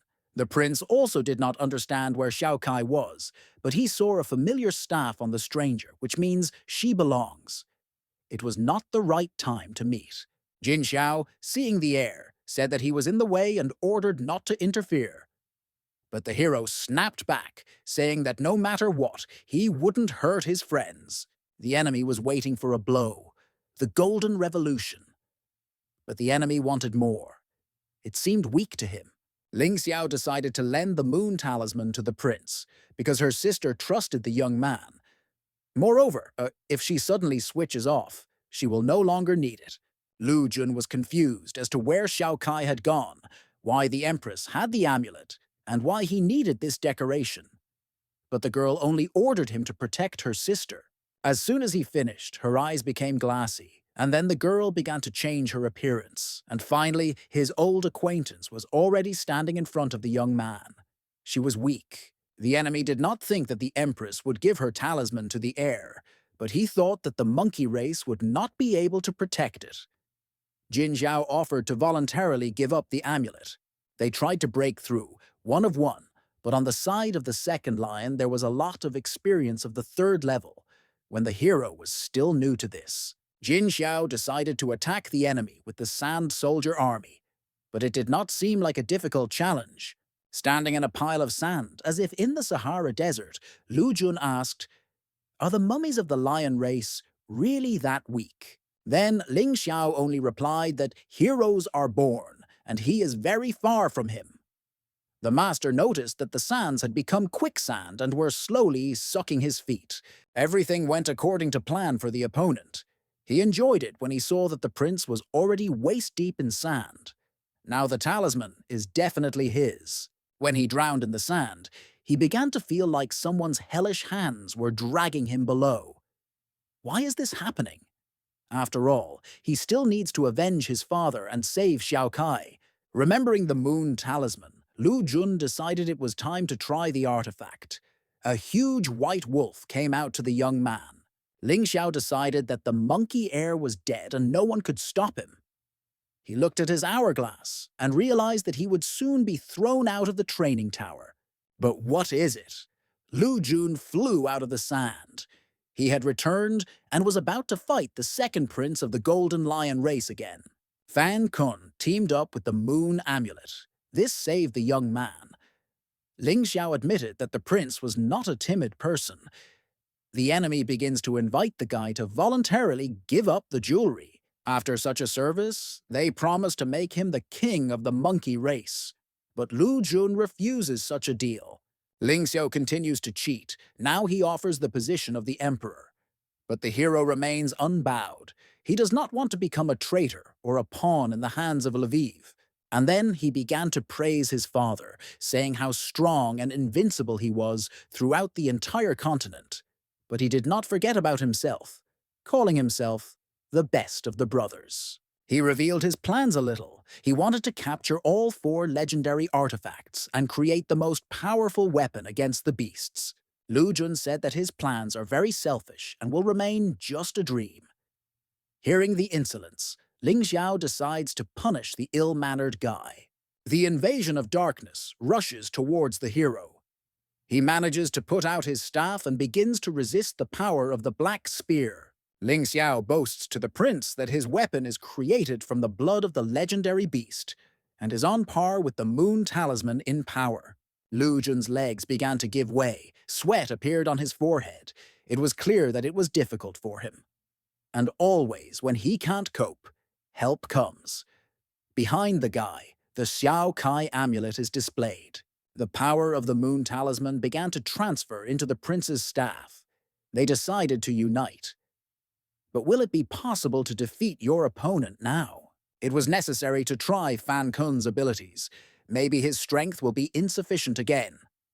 The prince charged Ling Xiao with the earth and heaven strike.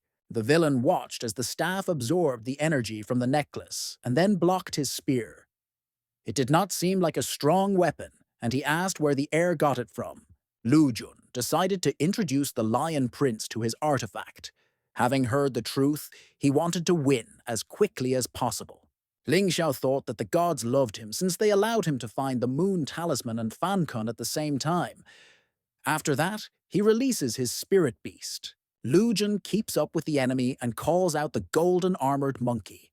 Prince Lions thinks that one blow from him will be enough to kill the heir. But having a combination of two artifacts, the winnings should also be doubled, so the hero boldly entered into a confrontation with the Black Spear.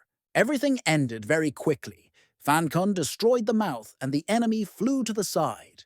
At this moment, it was as if Ling Xiao had been possessed by a demon. He saw the incredible power of the two artifacts and imagined how powerful the four of them would be. He mentally promised that he would please his father with new tchotchkes, and clenching his fingers, he attacks the hero with the devouring fist of the lion. Lu Jun spins up and causes the earth and heaven funnel to appear. The lion's head hits it, and when he stops, he hits the ground with his staff. This was the signal for the writhing, hornless dragons to appear. The entity binds its plastic body to Ling Xiao, preventing him from breathing or moving. With Lu Jun Moon and Cloud Pierce, he pierces the opponent. Having fallen, Prince Lvov begins to console himself that he cannot let his father down and is still ready to fight. But the hero tells him the truth that he lost. At this very moment, Hourglass sends Ling Xiao out of the tower. He, like a little boy, cries that he wants more, that he has not finished yet and is better than everyone else. The hero looked after the second Prince of Lvov as he flew away and thought that by doing this, the enemy managed to save his life.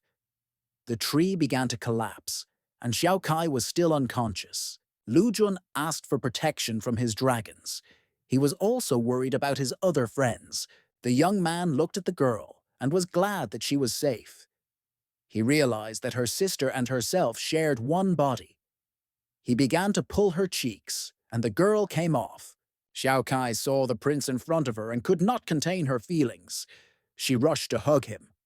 After all, he came to save her, as he promised. The master was in a hurry to give her the lunar talisman. He said her sister lent it to him. The she-wolf was upset, because her sister always helps her, but she can't do anything for her. Xiao Kai, with tears in her eyes, said that she went to Dongshuan to restore her amulet, because if it is not repaired, the Wolf Empress may fall asleep forever. Even at birth, he and his sister were in danger, and their father sealed the necklace into their bodies, which is why they survived. But during the inheritance ceremony, the amulet was damaged and the sister fell into a coma. The young man became emotional from her confession. He consoled the girl as best he could. The main thing was that he was nearby. The golden monkey hugged the northern wolf and covered him with his protective dome. The guys were so carried away that they did not immediately notice that it was raining. Then they saw Sanjia and Yun Wu. The Frog Queen admired how accurately the artifact of the prince of the Kun Peng race was able to determine the location of the couple. Lu Jun was once to see that everything was fine. All that remained was to find Go Dahu and Bouquet. But the guy in the ear flaps didn't have to wait long for his appearance. He spent all his time eating material. The young man was hurrying to the prince to tell him some crazy idea when he stepped on someone's head. It was Bouquet. Seeing that the prince's girlfriend was saved and all his friends were gathered, he hurried them to get out of here. There was definitely some kind of glitch in the training tower that caused unexpected circumstances to emerge. According to the rules, a rescue squad should have been sent to help the participants. Xiao Kai decided to turn to her sister to open the passage with the help of the moon talisman. Ling Xiao came to the call. The Empress, with the help of the twilight distortion, moved all the guys to the main gate of the tower. Everyone was glad that their ordeal was over. Lu Jun received praise from the queen of the Frostwolf race. She said that he did well, but then she openly forbade the guy to date her sister. She didn't even want them to like each other as friends. Now, after the help of Fan Kun, she awakened and could participate in the fate of her clan and the life of her younger sister. The royal wolf spirit ran up to them, greeted the Empress, and said that he had come to report news from the clan. The beast said that the lion army was moving towards the border of the northern region, which was not protected at all, and the presence of one of the rulers was needed to calm the people. She ordered the beast to be returned to the clan and wait for them there. The queen realized that if the emperor of the Golden Lion race had not planned to take over their territories, then Jin Xiao would not have attacked her. The last thing Lu Jun wanted was to anger the empress, and he decided it was time to leave. He told the girl his decision, and she promised to go to the last meeting with Xiao Kai. The moon talisman lit up, and now in front of the young man was his familiar wolf girl. The prince was the first to say goodbye. He said that she needed to return to her people, and he should deal with Dong Xuan's traitors. He asked her to take care of herself. The girl kept repeating that Lu Jun would definitely become the Monkey King. She looked him straight in the eyes when she asked if he would come to visit her in the future. He took her hand and promised that he would of course come visit, but he didn't know that they were being overheard. But Ling Xiao didn't like it when her orders were ignored. She suddenly appeared in front of the young man, pulled back her hand, and repeated that this was their last meeting. Turning around, the Empress walked away from the surprised eyewitnesses. She didn't care about the feelings of two loving hearts. Following the fleeing Arctic wolf, I said goodbye to my friends and Go Dahu. His sympathy for girls of the Frostwolf race was known to everyone for a long time, and it is not news that he followed. Although the competition in the training tower was not completed, the results were still calculated. The Heavenly Palace brought out all the remaining participants and showed the tournament table. The first to be recognized was Lu Jun, the second was Sanjia, and the third was Bouquet. Everyone began to congratulate the prince, but he was in no hurry to rejoice. After all, first place did not mean that he was a king. He still had to deal with the great elder and leader of the boars. Huaha appeared from the sea, who called Sanjia to go to the rainforest, because the python race had changed. Volcanic beasts emerged from the earth and attacked the people of the red-eyed frog, but they could not cope with the enemy alone and requested help from the South Sea. Now, he has become the commander-in-chief of the army and must go to protect his neighbors. Sanjia looked at Lu Jun because he wanted to go with the prince, but the hero reassured his friend, saying that he could handle the monkeys himself. Yunwu was also going to go with the umbrella guy. Having said goodbye to his brother, Bouquet also got ready to leave. Pochamuchka was glad to meet you. As he left, he wished the prince a speedy reunion with the wolf girl. Approaching the gates of his hometown, Lu Jun felt peace in his soul. He was met by Sun Haya, who had already learned that the hero took first place. He told the old man that he had conducted an investigation into the murder of his father, and now all those involved must be punished. They both knew that the Great Elder controlled the city's army, and the Second Elder's goals were still unclear. And then a plan came to join forces before seizing control of the soldiers. But first, Lu Jun needed to convince Gulan to be on their side so Sun Haya could start preparing for the inheritance ceremony. The gates collapsed and the First Elder stood on the threshold with a small army behind. He asked if the prince was still going to become king after becoming the murderer of his son. There were no signs of trouble. Having sent Yuan Fang to the training tower to deal with the heir, Yuan Hong celebrated the future victory with his comrade in arms, Ambassador Bors. The partners, without hesitation, downed a glass of sake one after another, cheerfully encouraging how they would live in the future. Gu Yu's Jiao burst into the door. She was in tears. The girl screamed that her brother was no more, that he had been killed in the tower. Yuan Hong jumped up from his seat, and Liu Chengguan was absolutely calm. He said that, in his opinion, Lu Jun was not able to do this. But the daughter of the second elder kept repeating that she was telling the truth, and that her brother must be avenged. Realizing that this was the bitter truth, the men told her to tell more precisely what happened. She didn't really say anything, because when she managed to find Yuan Fang in the training tower, she only saw Lu Jun killing him. A black raven flew into the chambers, bringing news from the Boer clan. Having read the package, the fat man did not know how to understand it. There he was informed that the heir of the monkey race had evolved, taken first place, and that Yuan Fang had indeed died. Now there was no longer any doubt that the girl was lying. The great elder's anger was so great that his spirit beast almost broke through the ceiling. Liu Chengguan asked if he ever thought that the fame of his son's killer would surpass him. After all, with first place he is guaranteed to become the new king. But he could not come to terms with this because he had lost his close relative, and now they still want to take away the throne. The elder decides to go and warn the second elder. In the dead of night, the great Yuan Hong gathers his soldiers. He tells them the latest news and says that Lu Jun has come to kill him too. He suggests killing the prince immediately, and now they stood on the threshold to commit lynching of the hero. This invasion was more like an armed uprising against state power. Yuan Hong said that he came here to kill Lu Jun, but before he does so, he must kneel before the great elder. But the young man finally answered that even if the first elder did not need him, the guy himself would have found him. The prince wanted to hear a confession. Was it true what Yuan Fang said before his death, and did they really cause the death of his father? The man with the scar answered yes. Hearing a positive answer, the guy was going to kill Yuan Hong.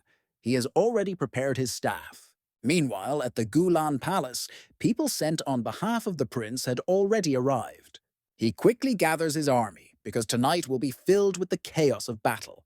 But the old man will not interfere in the relationship between the two competitors for the throne. He decides to hold the perimeter and orders the killing of anyone who dares to interfere with their battle. At the end, Gulan admitted to himself that he was on the neutral side, and that was all he could do for Lu Jun. The fight between them has not yet begun. They began to find out who truly deserves death.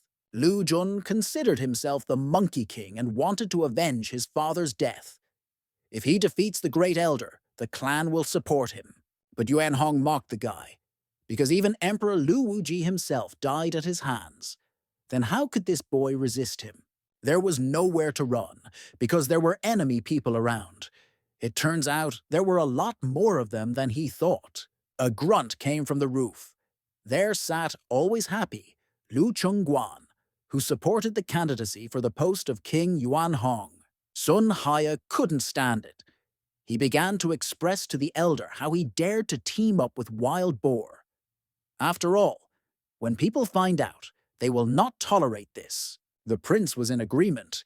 He saw how everyone relaxed after the death of his father. The enemy was burning with anger. He wanted to quickly clarify all the issues through battle. The elder stepped into the background, holding out his decorated blade. With this, he was going to exterminate evil from the ape race forever. But the young man put out his legendary fankun and shouted to the enemy that he was a traitor and nothing could be fixed. Sun Haya took on the soldiers who began to attack them. The hero took off, and at that very moment, the coiling dragons appeared. Yuan Hong protected his spiritual beast with red armor, and with the blade he attacked Tai Hui with the flash of peak. The snakes from Fankun maneuvered between the flying fragments. After them, clones of the Great Elder's sword flew. And if the entities managed to remain intact, then the prince suffered.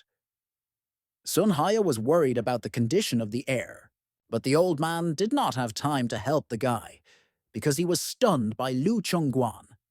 He ordered the upstart to be tied up, Seeing how his man was being treated, Lu Jun began shouting to be released immediately.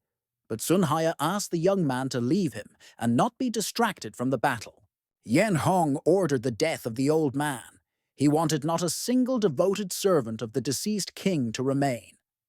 The soldier was about to carry out his master's orders. Everything happened very quickly. The arrow killed the soldier. The old man was freed. The king's army has finally arrived. Having prepared for any outcome of events, Sun Haya recruited these soldiers a long time ago. Now their time has come. But Yuan Hong told about his trump card that he had the daughter of the second elder hostage.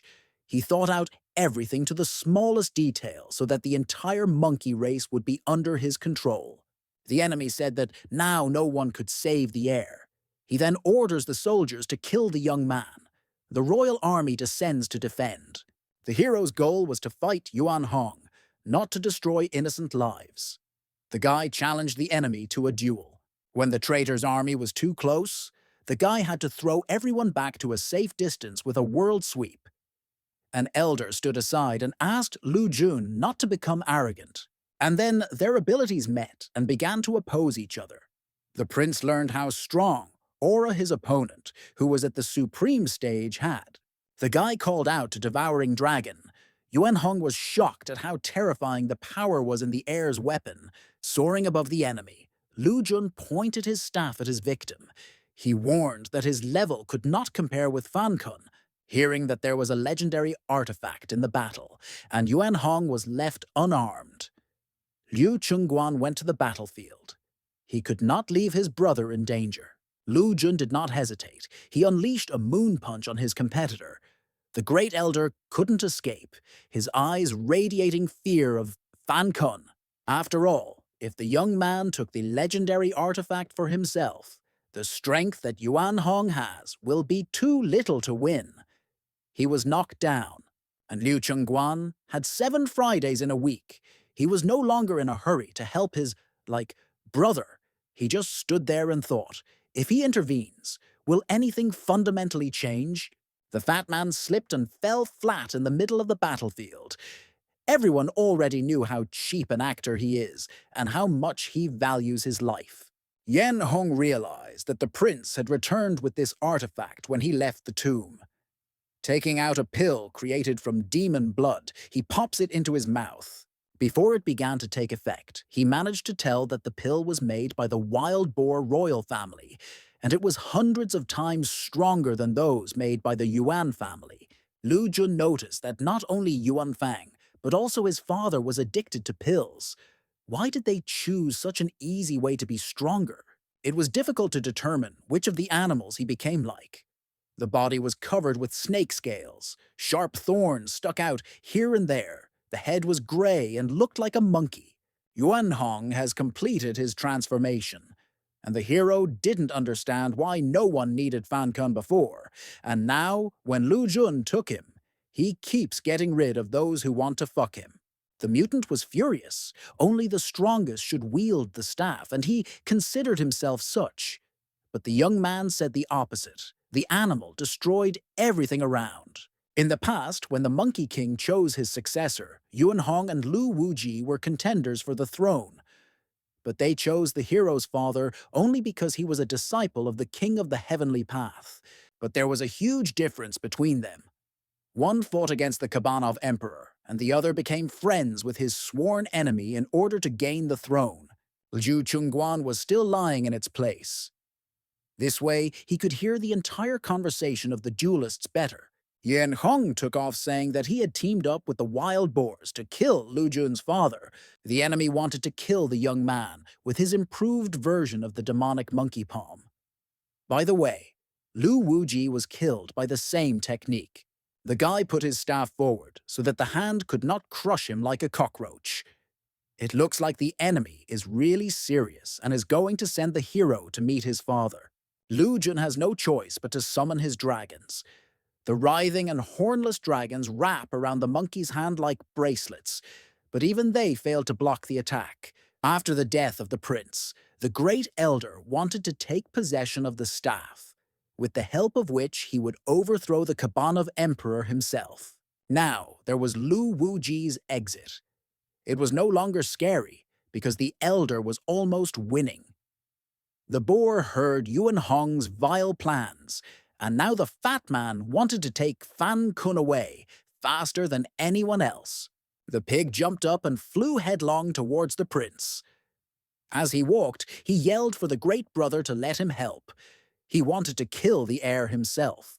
The boar was going to use a strong, bloody spiritual sword against the heir of the monkey race. The first sword, furious murder, was caught by Sun Haya.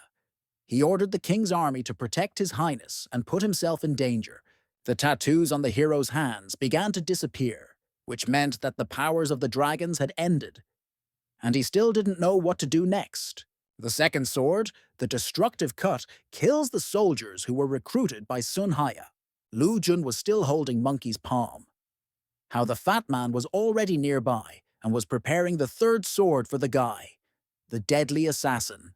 At the last moment, the prince performs the defense that then helped him curb the dragons at the bottom of the southern sea. The hero found himself inside a ball created from chains. The enemies realized that he had managed to get out. The boar again began to back away from fear for its life. Lu Jun was freely held inside the ball. He said that if Yuan Hong wants to be king, then only through his corpse. The great elder warned the prince that he was ready to crush him with one finger. After eating the pill, he reached the highest earthly level. This is his six-armed magic warrior. This beast was created by the fusion of three soldiers that Yuan Hong had been fighting for years. After killing countless warriors, they became a single artifact. Lu Jun remembered from his father's stories how terrible the six-armed warrior was, because thousands of one-eyed rhinoceroses were killed during its creation. The hero did not expect that the old deceiver kept such a secret. Yuan Hong boasted that the young man was the first to see this beast form, and then a double shield of yin and yang appeared near the warrior. The enemy threw this armor at the prince like a frisbee, but the hero managed to hit one and then another plate. They turned out to be so heavy that even the staff sagged. The great elder was surprised that the prince managed quickly. However, he told him that these yin and yang shields are filled with spiritual energy between heaven and earth. They are attracted. The enemy could not wait for the armor to cut the young man into small pieces. It was difficult for Lu Jun to fight him off. He used the staff as a heart-piercing drill, and the shield was easily destroyed. Yuan Hong shouted at the young man, "How dare he break his armor?" But the heir replied that his six-armed warrior was no match for Fan Kun. Now the elder took up giant spiritual magic, and the young man decided to test the attentiveness of his opponent and use the shadow clone. Yuan Hong's every attempt was unsuccessful, and he would definitely never win the lottery jackpot. Each warrior's head saw a copy of the real prince, and Lu Jun laughed that he couldn't understand who was in front of him, as if he was blind. Yuan Hong got tired of this game, and he started a bloody whirlpool. The entity began to throw its swords at the prince's clones. Lu Jun made the maximum volume of his copies. He said that he would not hide if the elder agreed to meet face to face. The heir snapped the moment, and the bloody whirlpool caught him. He hit himself hard when he fell. Getting up, Lu Jun understands that Yuan Hong's hurricane of blades is very strong, and he can't easily cope with it. The guy decides he needs to dodge. The Sun Haya mansion was protected by an armored dome. Gulan believed that in the heat of battle for the throne, they would destroy the entire city. The elder bought his cigarette and thought that they were obliged to hold the barrier by any means possible, otherwise the townspeople might suffer. Dodging the next swords, Lu Jun rises very high and notices the dome of protection. He realizes that the second elder is here. Yuan Hong should not have been released, because if he went crazy, the city would suffer. The first crack has already appeared on the protection. The destructive power of his father's killer was enormous. Lu Jun feared that the barrier would not last long. The prince must try to stop him. The tattoo began to appear again on the prince's arm. The master began to release a huge amount of chain by the meter in order to catch the whirlpool, inside of which was the six-armed warrior. Having thrust the staff into the ground, Lu Jun wound the chain around it as well. And then he ordered Fan Kun to be patient, because the noose had already entangled Yuan Hong. Now all that was left to do was to hold her back and exhaust the Great Elder. I had to call the Golden Armored Ape. Seeing that the enemy has become unstoppable and went to Ram, the heir tries to use the Qi energy, and having shouted everything to his enemy, the prince delivers the final blow. Lu Jun releases the chain and throws Fan Kun into the air. The staff increases in size to the size of a pillar. While holding this column, the master directs it directly from above at his opponent. This is the defeat of the Yuan family of traitors and rebels. The staff completed its task and returned to its normal size. Fan Kun went straight into the Great Elder's heart. Coughing up blood, he said he didn't expect to die at the boy's hands. Lu Jun replied that he had signed his own death warrant the moment he befriended the pigs and killed the Monkey King. The last words of the dying man were such that the heir does not even imagine how strong the Boar Emperor is.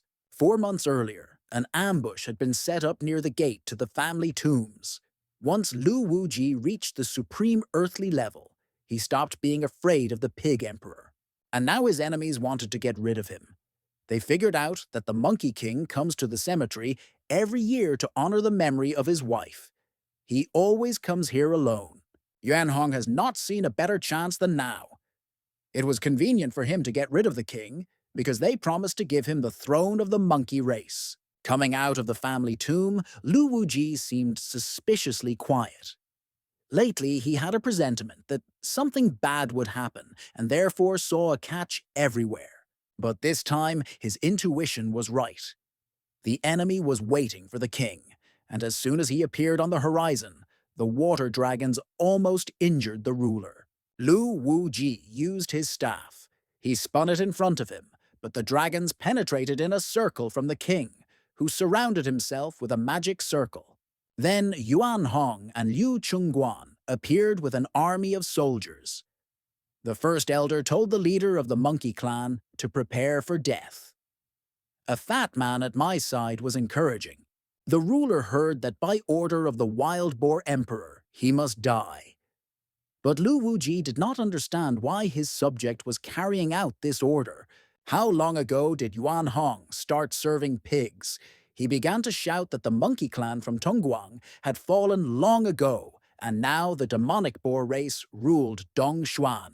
But Lu Wuji did not want to listen to this nonsense. He said that no one has the right to decide the fate of an entire clan. The enemy continued to press the leader with facts that he could not restore his position on the throne. But that was not all, because the ruler dared to marry a foreigner of foreign blood. And despite the power of Fan Kun, he still could not compare with the abilities of the Boar King.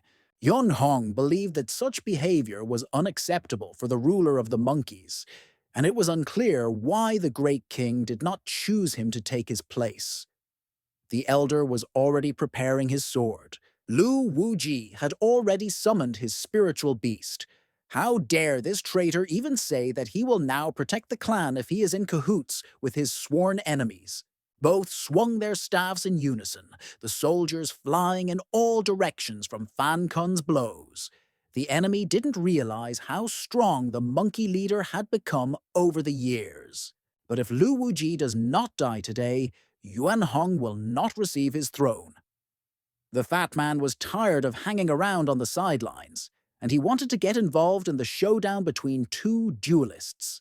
He needed to do at least something in order to later tell how bravely he fought with the Monkey King. But he underestimated the leader's experience and got punched in the nose. Zhu Chungguan grabbed his nickel. He shouted for Brother Yuan Hong to dodge and keep defense, and he would call his uncle for help. But the elder was already lying on his shoulder blades. He ordered the fat man to quickly call the emperor of the wild boar race. And Lu Wuji had already turned to the pig. He pointed at it with his staff. This meant that it was his turn to be attacked. Squeezing his nose even more, Liu Chengguan suddenly let go of his hand, and blood stained his talisman that hung on his neck. The artifact seemed to awaken, and began to emit a red beam that went into the very sky. Two hands began to make their way to where it was shining. through the clouds. Everyone watched the wild boar emperor appear.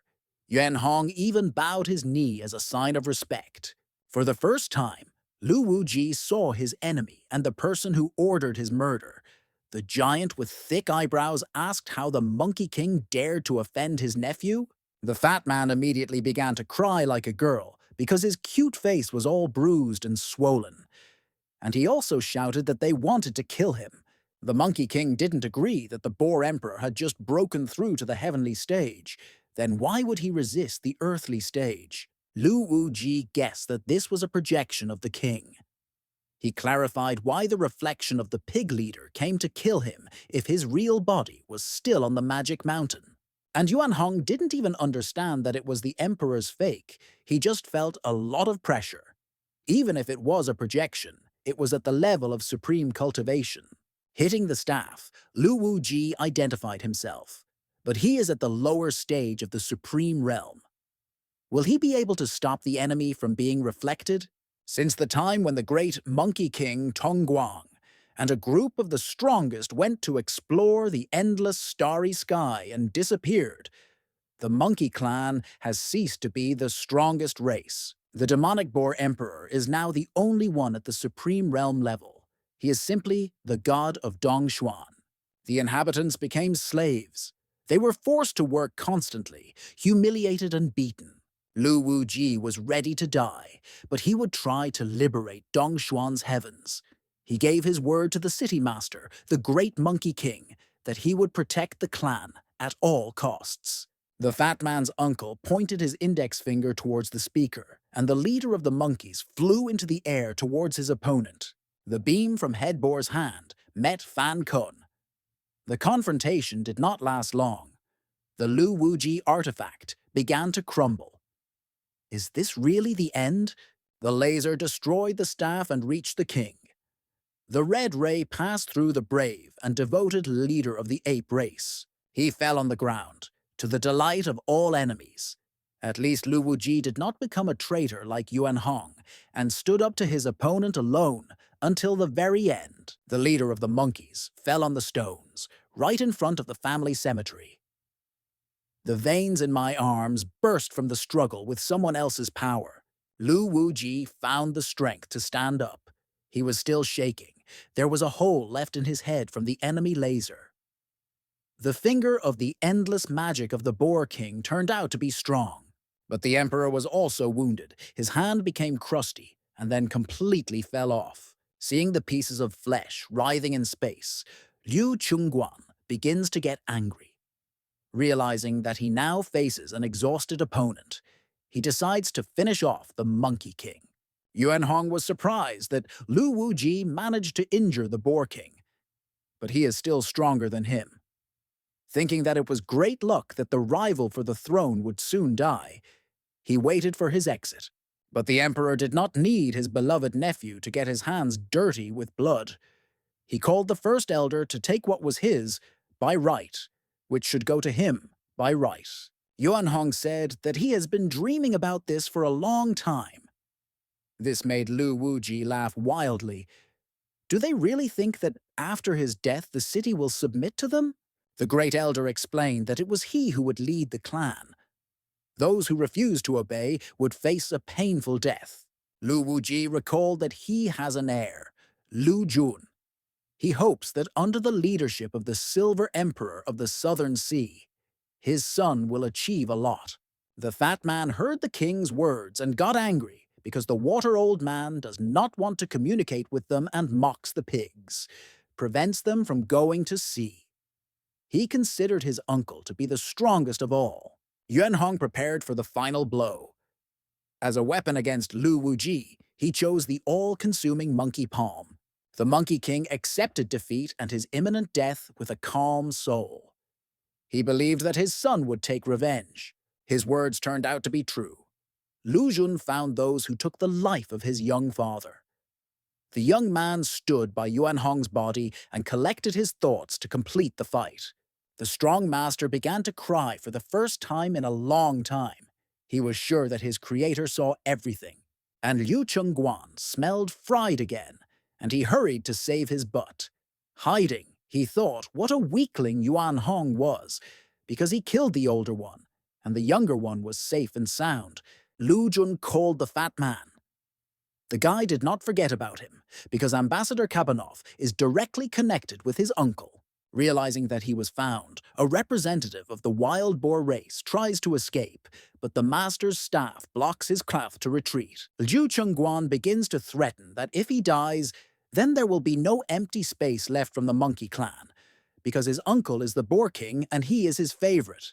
No one will escape revenge. Lu Jun said that the pig emperor ordered the murder of his father, and the fat man and Yuan Hong were the perpetrators. The great elder is dead. Liu Chengguan was next, and then the heir would get to the leader of the wild boars. The fat man realized that his affairs were bad, and he needed to call his uncle. With his hands folded in front of him, Liu Chengguan placed a fire barrier around himself. He decided that this protection would be enough to buy time and talk with the boar emperor. The fat man laughed right in Lu Jun's face. The hero tried to break through the dome with his staff, but he did not succeed either the first or the second time. While the prince was trying to remove the protection from the enemy, inside the ball, Liu Chengguan was looking at his protective jade pendant. As long as his blood is on him, he can summon the king.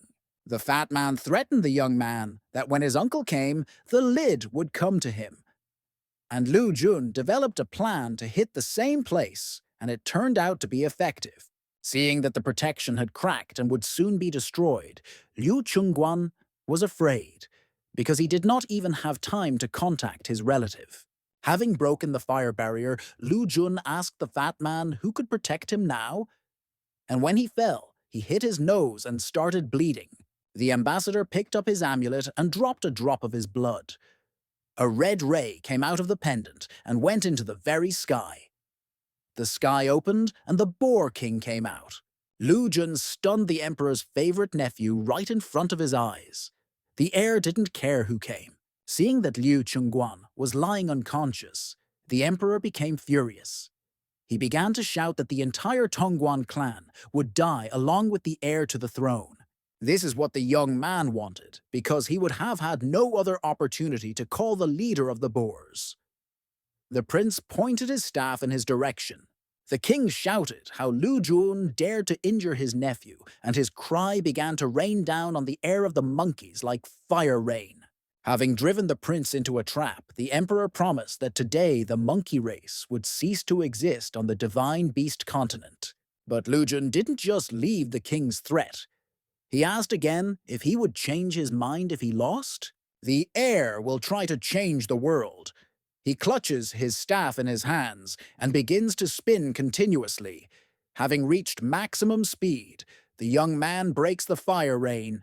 The emperor sees that the enemy is strong and launches a second attack. From the mist, he collects the raging boar, who grabs Fan Kun. A staff is like a toothpick for an animal. Realizing that he is about to lose his artifact, Lu Jun throws a chain on the wild predator. The shackles tighten the animal, and it releases the staff. The prince finishes off the enraged boar with a Fan Kun blow. After disappearing, several smaller copies of piglets appear in its place. Realizing that in front of him were magic pigs that could split, the two became 4. If he continues, there will be even more of them. Gulan appears on the threshold. He is tired of sitting in ambush, and he is ready to help the prince. The old man began to smoke his cigarette. Its smoke became a lot. It swallowed up the pigs and made them motionless. Gulan knelt down to greet the new king, and Lu Jun told the old man to get up. Yuan Hong was dead. Victory was the hero's. The townspeople were fine, because the second elder took care of it. From his words, the young man calmed down a little, and then the old man turned to the boar emperor. Will he congratulate the new prince of the monkey race? But he begins to get angrier than before. The boar king attacks them with a burning avalanche. Gulan starts smoking from his magic pipe again. He releases the absorbing ring. It covered the old man and the hero himself. Part of the enemy's avalanche hits the ring. The second part of the fire kills the soldiers who came with the elder. Now Gulan and Lu Jun were left alone with the emperor. Seeing that there were fewer targets, the Wild Boar King launched a second fire avalanche. The second elder would have been under attack if the hero had not covered him in time. The emperor asked what kind of amplifier Lu Jun had that was able to stop his fire. The prince replied that this artifact was Fan Kun. The fat man's uncle asked him not to waste time looking for a weak point. He simply didn't have one. He thought that with a staff, he would be no weaker than the Lion King. Clenching his fist above his head, the emperor created a black rose that shot out thorns. Gulan and the surviving soldiers were ready to defend themselves, but the hero ordered them to go to the city to protect the inhabitants if an attack occurred. Lu Jun released his dragons from Fankun so that they, dodging the needles, could destroy the flower bud. Gulan tried to object to the new king, but the young man ordered the battlefield to be vacated. The elder obeyed the instructions. He was offended, because when would he ever have such a fight again? The plan to destroy the flower failed, and the master watched in horror as his writhing snakes fell in pieces to the ground. The power of the Boar King is enormous, but Lu Jun simply must hold out until his people are safe. The guy remembers that the emperor also wants to take away the staff. He shouts that Fan Kun is right in front of the wild boar leader, and if he has the courage, let him come and take it. Then he stabs the artifact into the ground and summons the golden monkey. The emperor became more serious, because this weapon in the right hands could be dangerous for him. The fat man's uncle recalls how the previous Monkey King used exactly this trick, but after that, Lu Jun's father died, so there was nothing to fear, and he released the high-precision laser, just like then, thinking that from now on, all the Monkey Kings will die like this. The armored spirit beast put up a defense against the beam, but it was ineffective, and the defense was quickly destroyed. On top of that, it had already reached the hero. The Boar King was happy. He was wondering, is this all that the new Monkey King is capable of? The guy fell to the ground, the staff landing next to him. The enemy insisted that the entire monkey race were outcasts from society. Lu Jun lay and his eyes began to fade. He lost, and before his death, he wanted to remember his parents. He begins to call them, and his eyes open wide again. After all, he sees a soaring phoenix in front of him. The Boar King immediately recognizes the ancient firebird, but the young ruler does not know what it is. On the continent of beasts, there was a city called Mufu, which was located on the rocks. The Juyu clan lived there. A girl sat and practiced alone. She suddenly opened her eyes because someone had awakened the blood of the ancient phoenix, but she didn't know who exactly. Juyu was sad. This smell was so familiar. Like family, just like her sister, Juyu Meng. She called her cousin, to whom she told about her feelings. But he was categorical. The girl insisted that a child of her race lived somewhere outside their free world. But Aji insists that she could be wrong, because the birth of a phoenix is an extremely rare occurrence, because you need to develop this difficult gift through all stages of growth. Juyu was stubborn, because only people from the tribe with the blood of this bird can become a mystical beast of this magnitude. Aji praised his cousin, because only she managed to reach such heights over the past 1,000 years. But the girl told him to go and check her feelings. It's just that on the Beast continent, her sister Ju Yumeng fell in love with the Monkey King, and then married him. She was Dark Sparrow. After her death, Lu Wuji took his nephew and stopped communicating with them. But what was her surprise when she felt the phoenix blood activated? But Aji had bad news. Guardian Ju Yuhan is a traitor and a thief. Elder Lin Qi, in search of his treasure, lost track of it. Ju Yu asks him to help the Han Yuju clan. The girl knew that the traitor was from the Han Qi clan, but the stolen wealth belonged to one of the most dangerous clans and must be returned at any cost. Aji says goodbye to his cousin. The guy promises that he will do everything possible and hurries to get down to his business. And the sad girl was again left alone with herself. She remembered the name of her sister's son, her nephew, and I remembered his name is Lu Jun. And in the mansion of the third elder, the young monkey king admired the bird flying above him. He learned that this was his mother from the mystical and powerful Juyuke clan. The enemy was convinced that the blood of the phoenix really flowed in the young man.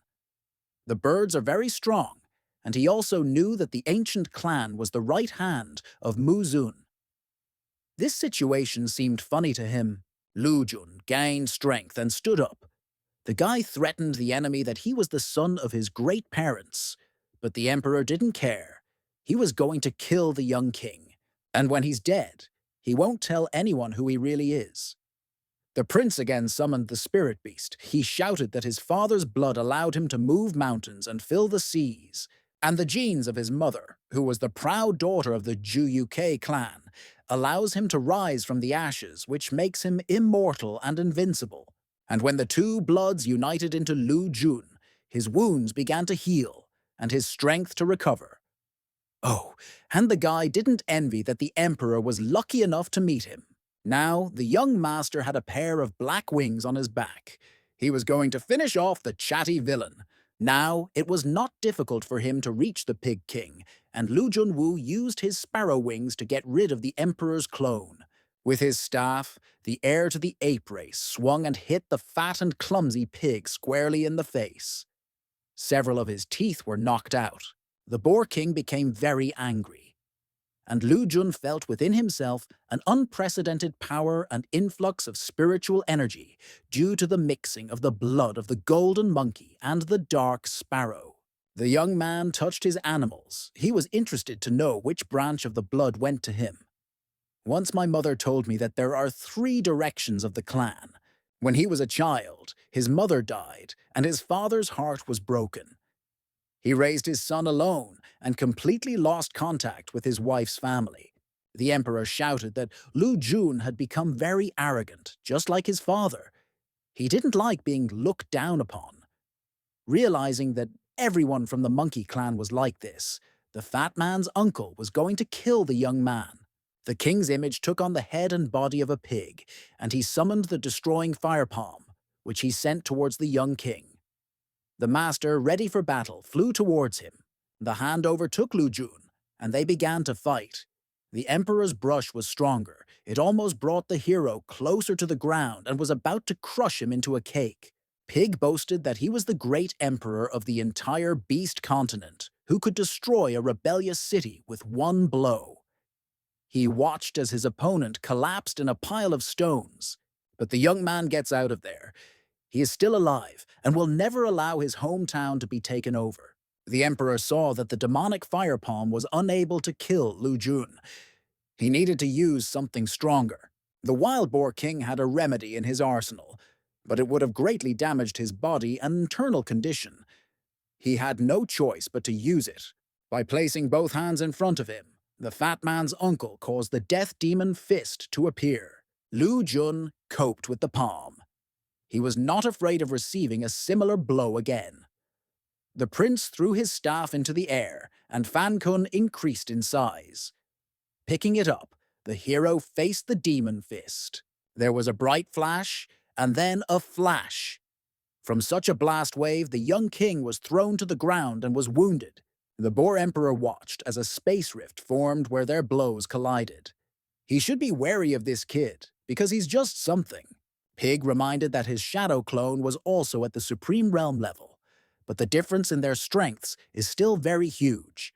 Hearing from the young man that he was not going to give up, the Boar King spread his fists and shouted that the monkeys would end. Now there was a whole pair of hands above the villain, who were going to box with the young king. Before he could dodge the blow, Lu Jun saw someone's hand stopping the fat man's demonic fists. These were the hands of his parents, who came from the world of the dead to protect their only son. Their combined family strength tore apart the powerful arms of the enemy. The boar did not understand where they came from, and assumed that this was a residual consciousness sealed in the prince's body. They silently looked at their now adult Lu Jun, and he always felt their protection. He simply could not understand that the forces were following him everywhere. And then these two forces entered the body of the surprised guy. He wanted to spend a little more time with his relatives, but he needed to finish with the enemy. Wild Boar was furious because the former king Lu Wuji, even from the other world, was preventing him from exterminating the monkey clan. Lu Jun felt that his strength had become much greater. His parents shared their power with him, and he had to try to fight off the flying demonic fist. Everything around was in ruins from their battle. Lu Jun asked his hornless dragons for help. They, quickly twisting, flew to meet the danger that threatened their owner. The rift in space began to sparkle with different colors. A hero appeared in its rays. The young man was scared because it was not clear what to expect from this natural phenomenon. The Boar King was weak, the young master's strength had increased, and now it was difficult for him to resist his new abilities. The battle was difficult, and now it was impossible to hold the clone. But then the villain saw Lu Jun being pulled into a spatial rift. Now he definitely won't survive. Meanwhile, somewhere in another reality, where everything seemed so calm and peaceful, Guardian Zhu Yuhan asked if Yue Ying was giving up. She was a girl with a bow. She replied that she did not like liars. But the young man's assistant shouted that they were all stuck in this strange rift. The thug ordered to obey his boss, because by uniting they could get home. But she continued to insist on her own, because she creates her own destiny. She had no desire to trust life and death to a stranger. But the keeper was not going to leave alive those who refused. The guy called his phoenix and, without waiting for a blow in his direction, ordered him to fly to the rebellious rebel. And she was ready to fight and loaded her weapons with magic arrows. A fiery torch of someone's energy falls on them from above, cutting the Zhu Yuhan bird in half. People who were nearby scatter. Lu Jun landed and realized that he and the Boar King had been sucked into the rift. But he didn't understand what kind of place this was. The power of the young Monkey King divided the floating island in such a way that the people of Zhu Yuhan were separated from Yue Ying and her like-minded people. Everyone noticed that the newcomer was cool and had great strength. The Guardian decided to take advantage of him and win him over to his side. And Lu Jun looked at the sea. It seemed to him that someone was watching him. And these floating islands surprised him. He realized that he could jump on them to go up. He also saw the palace. Now the young king realized that they were watching from there. Someone very strong and evil. The secret observer stated that everything was assembled. He suggested starting the game he had started. According to its terms, it was necessary to rob the purgatory of destruction and bring all the gold to it. The one who survives will win. Zhu Yuhan was unhappy and immediately wanted to abandon the tournament. But his assistant, unlike his boss, took a battle axe in his hands and rushed up the floating islands. But the man who was sitting on the throne had already lowered the first participant in the competition to his original place. Lu Jun was impressed because he had just witnessed how one of their warriors was injured with one click. The secret spectator is at the upper heaven realm level, while the main participants of the tournament were weighing the pros and cons to understand whether they needed to fight. Game time had already passed. Many people wanted to pass through the rift in space, and the old man couldn't count how many times he arranged a game to take away the treasure of the temple. But each time, the competition failed. Fortunately, after each destruction, this place was restored, all thanks to the magic of the treasure. When the territory was ripe for the tournament again, everything began again. But this time, the man on the throne felt that this might be the last restoration. Zhu Yuhan asked those interested, "Who wants to start the fight and go first?" Yue Ying walked towards the edge and almost fell into the sea. The young king of the monkey clan was able to hold her hand. He told her to stay in the center because it was less dangerous there. The wounded assistant told his master that the platform was collapsing and he needed to move to another floating island. Zhu Yuhan thought that the game was really dangerous. He began to calculate whether he would have enough cannon fodder in the form of his servants to understand the rules of the game and reach the finish line. The keeper decides to send 2 people up at once. They walked quite a bit, and in the end one was burned alive. and the second did not jump to the next level and fell into the sea. An octopus was already waiting at the depths. It caught its prey and held it with its suction cups. Lu Jun watched the scene and a shiver ran through his body. He assumed that some kind of evil was definitely hidden here, but he didn't even imagine something so terrible. One of the warriors asked Yue Ying what she had come up with, because the platform where they stood was beginning to collapse, and there were monsters in the sea. The girl looked at the throne. Her brother fell into a rift and disappeared. She searched for him for many years. Now she is here, and if her brother is not here, she is ready to make every effort to get out and continue the search. Yue Ying took a jade crystal in each hand and told her boys not to panic. The girl was getting ready to lead the soldiers. Lu Jun's hand rested on her shoulder. He asked to let him in first. She saw him for the first time and did not understand why he was in such a hurry to meet his death. She asked if he was confident in his abilities, because the previous participants were not ordinary simpletons. Lu Jun replied that after his disappearance, the Boar King definitely attacked the clan, so he must get out quickly. Hearing this, the girl got angry because her brother was also waiting for her somewhere. They were able to come to an agreement. Hoping that the elder would be able to protect everyone, the young man began his ascent to the temple. He slowly thought through each of his jumps, understanding where it would be safe to move on to the next platform.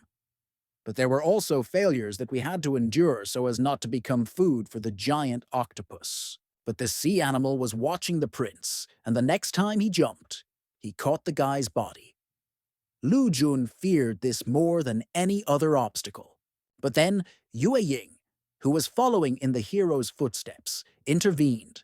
She began to launch her unusual arrows, ordering the monster to let him go. It worked, and the young man returned to the gaming platform. The girl was already nearby. She asked if he was injured. Lu Jun replied that he was fine. The platform turned out to be safe, and Yue Ying flagged it for the rest of the participants. And the young master continued to search for good platforms. Observers from below saw that the newcomer was strong, but some servants loyal to their masters did not dare to admire the achievements of others. The smart Jew Yuhan immediately noticed the potential of the monkey prince. He realized that Lu Jun would be the obstacle to win the treasure. Everyone gathered at the storage facility. Everyone remembered the goal of the game, but no one dared to open the door. We tried to remain calm and decide who needs the prize the most. He opens it. Suddenly, armed monsters began to climb out. The giant octopus was unable to feed well on the contestants, and now launched the Black Knights straight towards the guys. The platforms were only the beginning of the game, but the monsters were not the end test. Some participants decided to flee to the vault, but a deadly dress code awaited them there. There were a lot of entities. Their number exceeded the guys. Everyone thought about themselves. Lu Jun defended himself with his staff. He tore off the masks from the black warriors. They looked like dead people. Someone recognized his brother Dahu, who disappeared without a trace and now ended up here. The former Supreme Realm Master, not Liu Bo, who had reached level 9, would also be here. He also died here. Lu Jun thought that if he lost, he would become a zombie. The young man calls on all participants in the game to unite in order to survive. He hopes that no one wants to be the walking dead. Yue Ying agreed to fight as a team. She thought that her brother must be somewhere among the zombies. The girl mercilessly shot at the monsters. Her arrows hit the helmet, which split open and revealed the face of the corpse. And when she managed to find her lost relative, she seemed speechless. She screamed for him to wake up. She asked if he recognized her. But zombies had no feelings. They were programmed with the goal of killing. The dead brother's sword was about to strike the killing blow. But he was stopped by Lu Jun's staff. The prince covered the girl with himself and asked not to be afraid. After struggling a little, the young king pierces his zombified brother. But these monsters are not so easy to kill. When the Black Knight lay on his shoulder blades, Yue Ying told her savior that she had been looking for this man for a long time. Lu Jun warned her that he was mad, but she didn't hear him. She began to take off her jade chainmail, which was a family treasure. Yue Ying believed that her brother would come to his senses. Their parents were missing, and he was protecting his sister.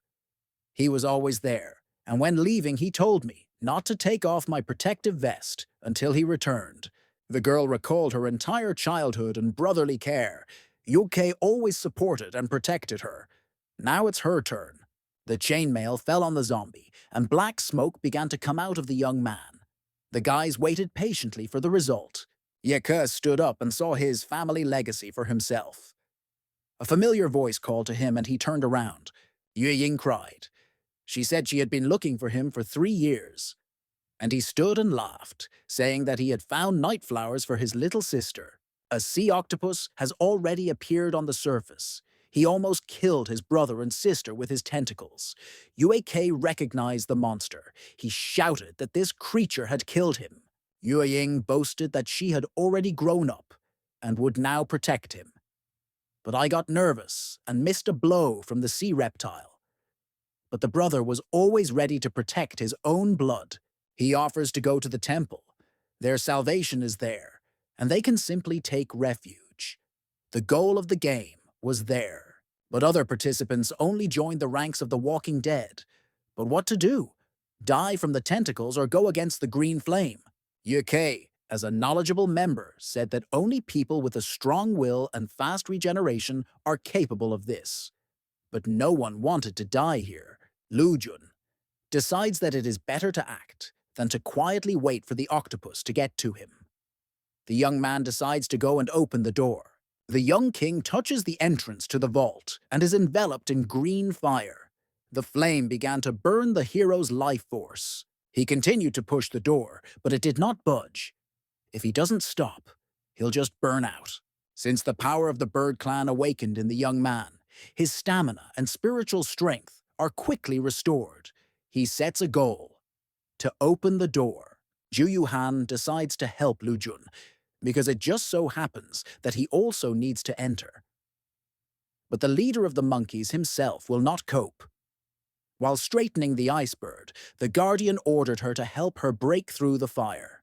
The young man was glad of any help. Now his fever is gone, and he is stronger.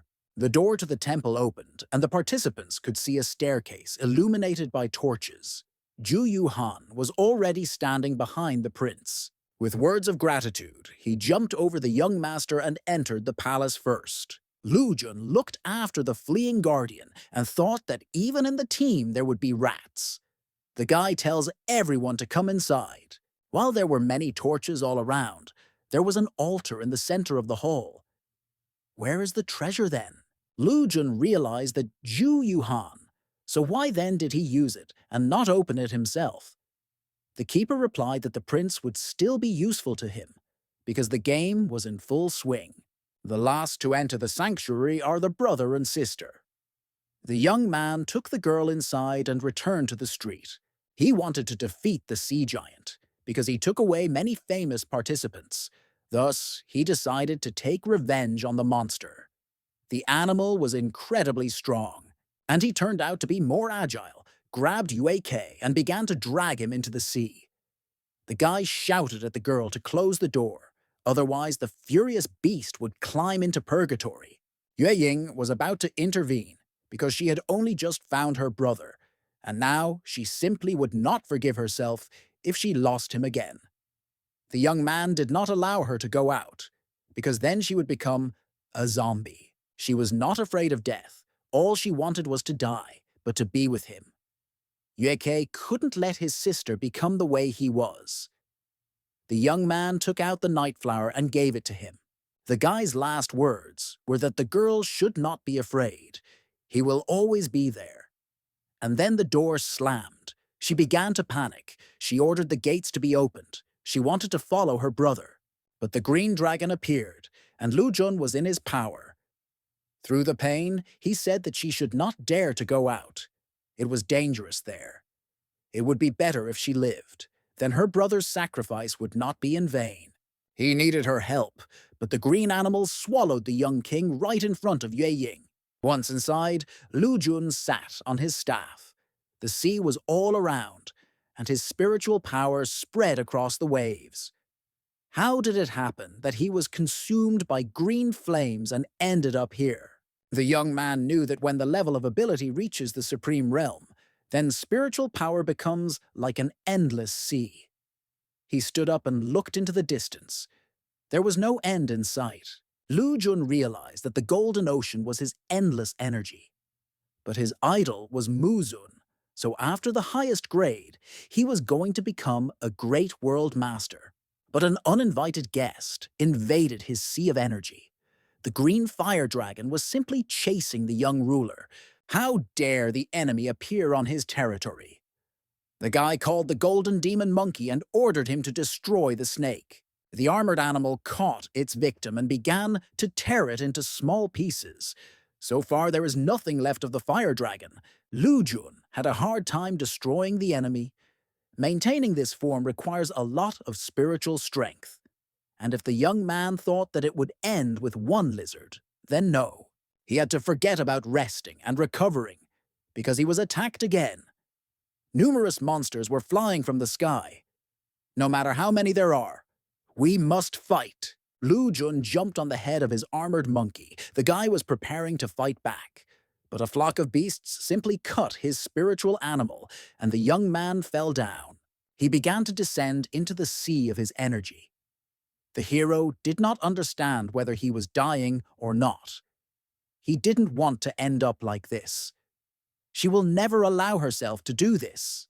While the Monkey King was recovering on his own with the help of his parents, his enemy could no longer wait for the hero to rise to the surface. Phoenix appeared. There were 3 branches in the bird clan: fire, dark, and ice. The master thought that he would be like Sparrow's mother, but he never expected that the blood of the firebird flowed in him. Being on the verge of life and death, father's monkey and mother's sparrow united.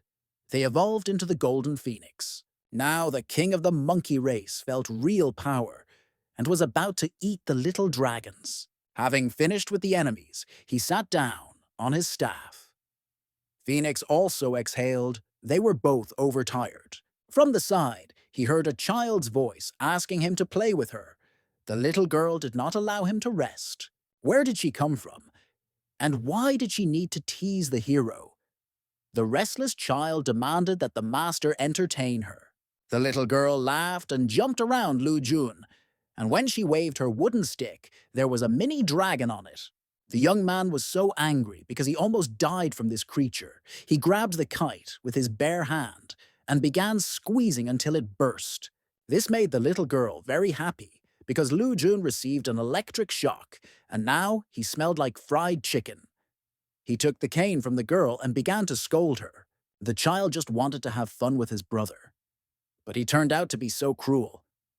She began to cry loudly and asked to give her her toy.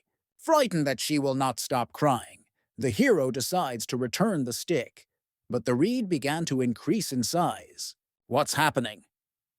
The branch seemed to come to life and began to tightly squeeze Lu Jun's body. The little girl began to clap her hands and shout that she had caught him.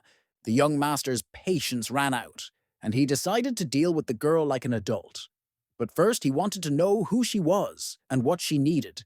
The little girl began to tell the hero about her mystical race, Senro, which was located in Vientiane. Her ancestors are part of the myriad trees. Having learned that Lu Jun knew about the existence of her homeland and the characteristics of her clan, the girl nevertheless decided to hit the young man painfully with her wand. It was a punishment because she did not forgive him for taking the toy. It turns out that the mother tree settled them in different worlds. Many see them as a manifestation of the tree. But she opened up to the young man because she was tired of being in this boring place.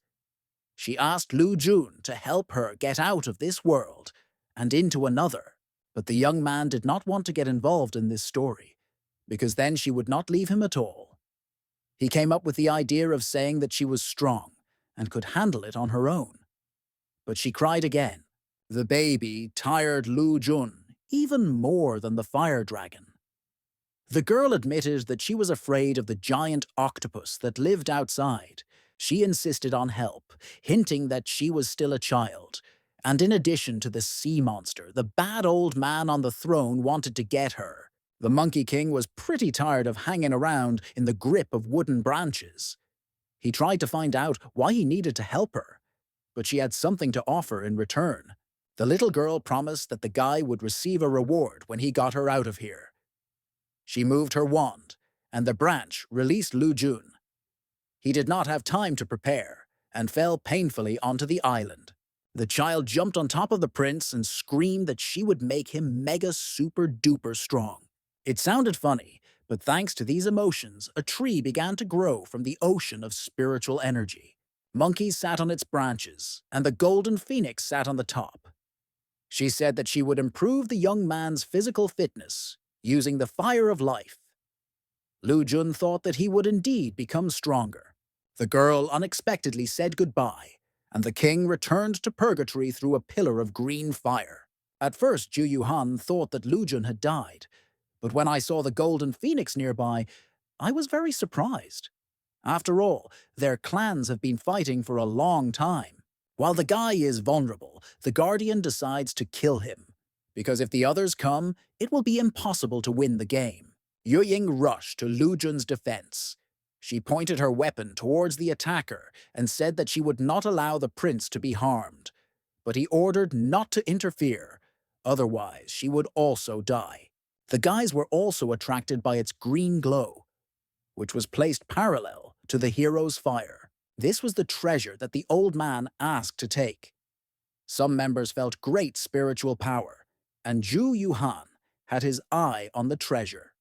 After all, this award should go to him. Many participants in the game rushed to the altar to grab the prize, but an electric shock awaited them. The Guardian also received his share of amperes. Now the girl looked more like a flying little jellyfish. She quickly fluttered between jumping people. She had fun running away from them. Realizing that he couldn't take the prize with his bare hands, Ju Yuhan decided to seal the treasure in a huge crystal and then take it with his ice palms. The little girl got scared and started calling her brother. Help was already at hand. Lu Jun's staff easily broke the ice, and the child again continued his free flight. The Monkey King had completely returned to his normal state, which meant that the little girl could also take on human form. Ju Yuhan was not stopped by Lu Jun's unfriendly attitude. The keeper was going to take the restless treasure. And the girl sat on the prince's neck again. Everything seemed fun to her. The guys were going to compare which of the birds was cooler and stronger, but the hero did not want to give the baby, neither to him nor to the old man. Tentacles with suction cups began to penetrate the doors of the warehouse. The child was afraid and asked her brother to save her because the monster wanted to eat her. The participants in the game began to scatter, but the sea inhabitants were no longer interested in them. The reptile crawled straight up to the young man and the girl. She asked if he was scared. He replied that this feeling had left him long ago, and she ordered Lu Jun to kill him. The hero took his staff and went to get rid of the annoying animal. He was pleased with the child's support. Most likely they managed to find a common language. Fan Kun crushed the tenacious tentacles like a meat grinder. The guy also managed to restrain the octopus's deadly gaze. Then the smart animal tried to shoot with its eyes. The young king put up his dragon shield to prevent the bullets from hitting him. But the attacks of the furious beast were simply incredible, and the defense began to weaken. While the little girl took an active part in the fight with the monster, the keeper caught the little girl.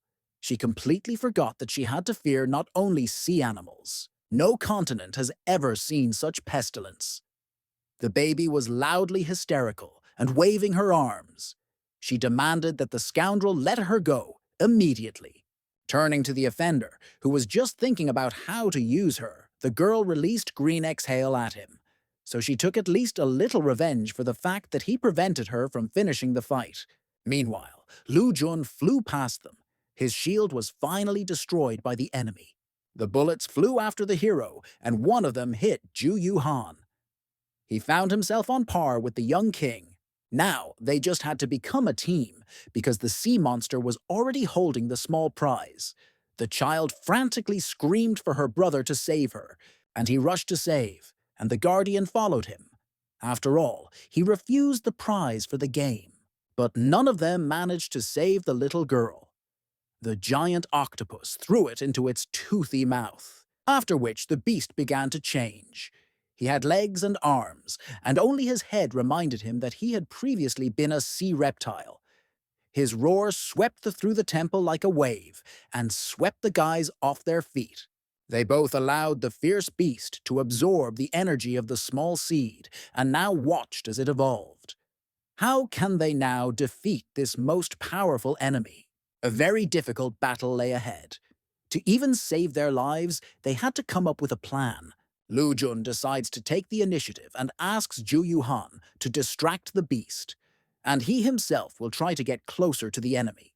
Realizing that now he definitely won't be able to cope alone, the Guardian saves the hero by putting up his ice barrier so that the deadly tentacles do not destroy him.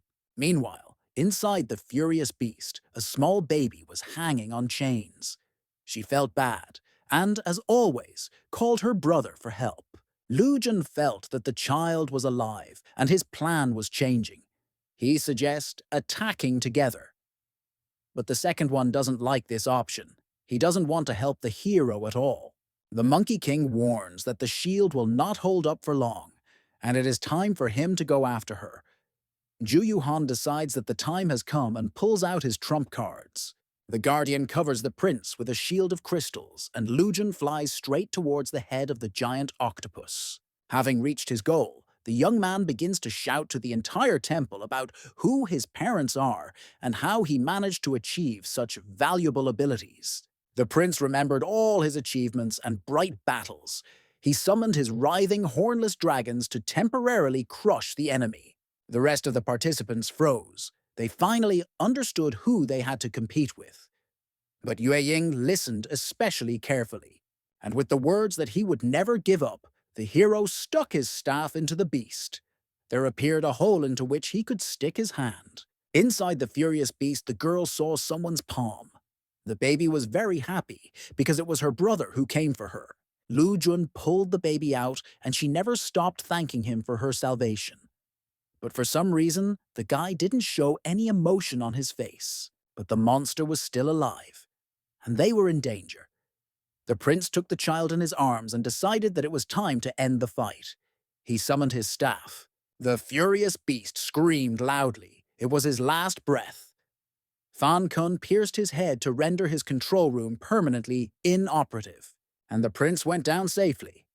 The old man was watching them all this time.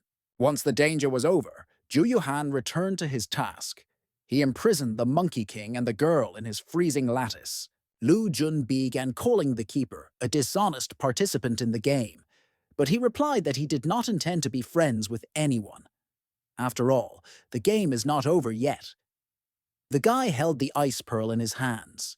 Many years ago, the Ju Yuhan clan was also part of Phoenix, but when his ancestor failed to evolve, his energy was concentrated on this sea bugle. Fearing that the guardian icebird would become stronger, the hero's mother sealed the mother-of-pearl stone many years ago.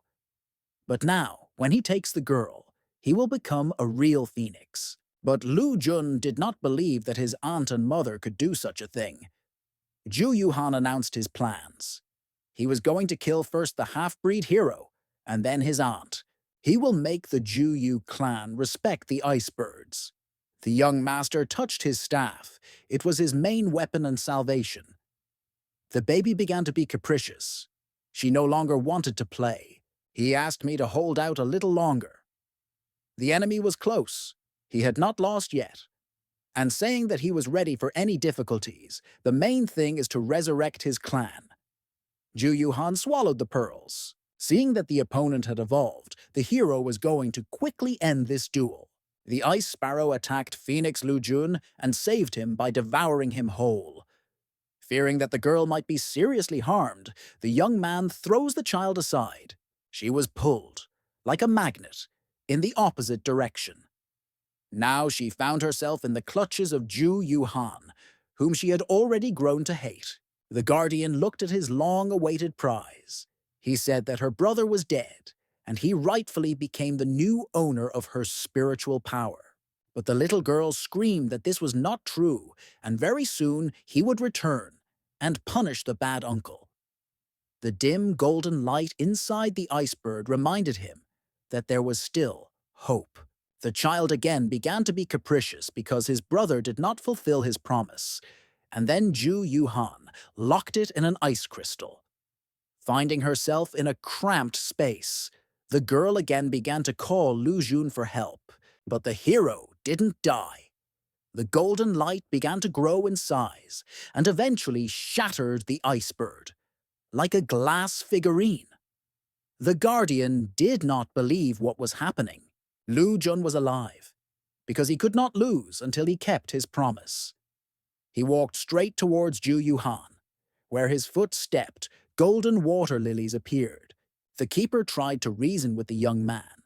He reminded that the child was just a prize and offered to divide it equally. But the hero refused because he considered the girl his friend and not just a thing. Ju Yuhan decides to use these words and places the crystal with the child in front of him. Because of this, the Monkey King cannot accurately aim at the enemy. Lu Jun was angry at the enemy. He urged him to be honest and not hide behind the child's back. But he wasn't even going to change anything. Everything suited him, because any attack would hit the girl. The young ruler decided to do something crazy. He flew close to the crystal, realizing that he could die. Ju Yuhan did not believe that the guy was asking for death. The ice blade pierced the young man until he reached the crystal prison. The hero broke the ice and freed the girl. With the spear in his heart, Lu Jun was still able to attack his enemy. With the child in his arms, the young man prepared for a blow from the Guardian, who again summoned his icebird. What kind of monster is this king of the monkey race? He stood with a blade in his chest, like that same zombie, but only alive. How, and most importantly, with what to defeat him? Is this even possible? The little girl looked at the hero's bleeding wound and became seriously worried.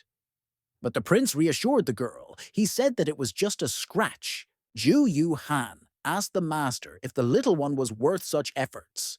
But Lu Jun replied that until he freed her, he would not be able to live in peace. Then he pulled out the icicle and threw it at the feet of the keeper. He thought it was all empty talk.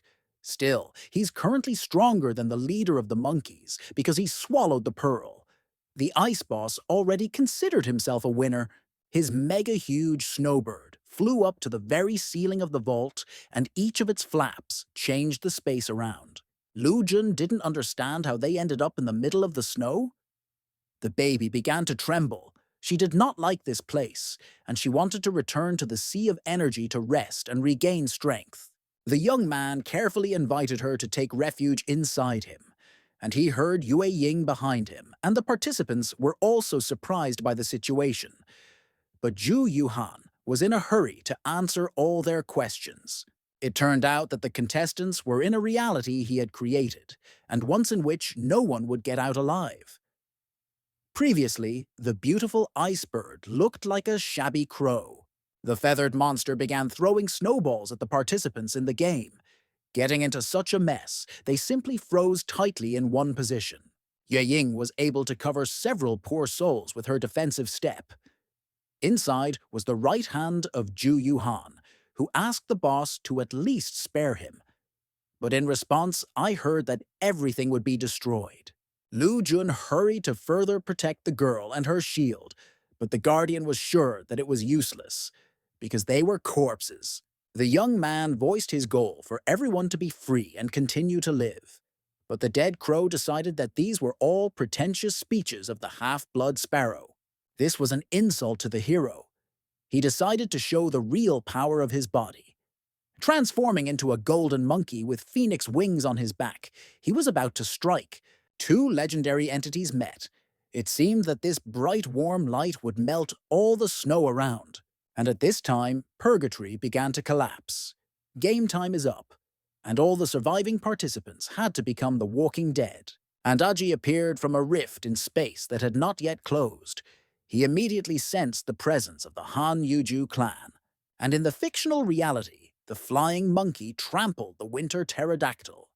The bird screamed loudly and tried to escape, but no one had ever managed to escape from the strong fingers of the primate. Finally, Ice Crow, under the weight of the enemy, surrendered and fell on everyone in an avalanche. Someone from the crowd shouted that Lu Jun had won, but Ju Yuhan told him to shut up.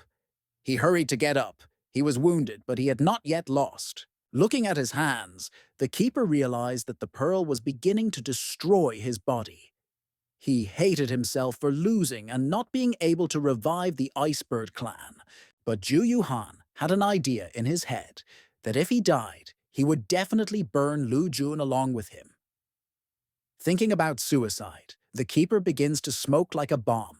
The hero guessed what the disgraced loser was up to, and everyone began to rush around in search of at least some kind of shelter. But it turned out that everyone returned to reality and stood in the ruins of the destroyed temple. Lu Jun couldn't help wondering what fate had given Ju Yuhan. And he received an answer. A stranger appeared out of nowhere. A rainbow-colored piece of space was spinning in his hand, where the enemy was sent. Now his place has become a rather specific little world, which can be penetrated if you have a strength no lower than the Supreme Realm. Lu Jun wanted to know who this young man was, and it turned out that he was from Mufu, and if not for the cracks in time, he would not have gotten here. Hearing that the guy was his relative on his mother's side, the young man was at a loss. He was not at all ready for such a meeting. And Aji asked if he awakened the blood of the ancient phoenix. Lu Jun told his uncle the story of his parents, and the guy with the makeup was glad that he managed to find his nephew. He asked why they didn't get in touch earlier. Aji put his arm around the hero's shoulders and suggested that he go to his mother's homeland so that he could meet his aunt. Lu Jun begins to reveal that he and the others are trapped here, but the guy took out the pearl and said that he would clear the way for the two of them. Aji flew into the air and was about to get out of the small hole, but the path was blocked by a huge black palm, and my uncle fell painfully. A throne flew above the participants. The old man concluded that the game is over, and whoever owns the treasure will live. The rest will die. But Lu Jun once said that he wanted everyone to live, so he was going to change the rules of the game. Everyone simply didn't know what to think, because it was scary to contradict the elder. The old man himself was stunned by such impudence. He asked if the hero was sure that his words were enough for the deity to let everyone go. Then he moved his hand to the side, and a tambourine appeared there. He did not allow the rules of the competition to be changed. The white-headed man began to beat the drum, and a hand appeared behind him again. The sounds of this instrument gave me a headache. Some participants simply went wild. Then Uncle Lu Jun came to his senses. He, as an experienced fighter, decided to change the game himself, but he had to get to the old man.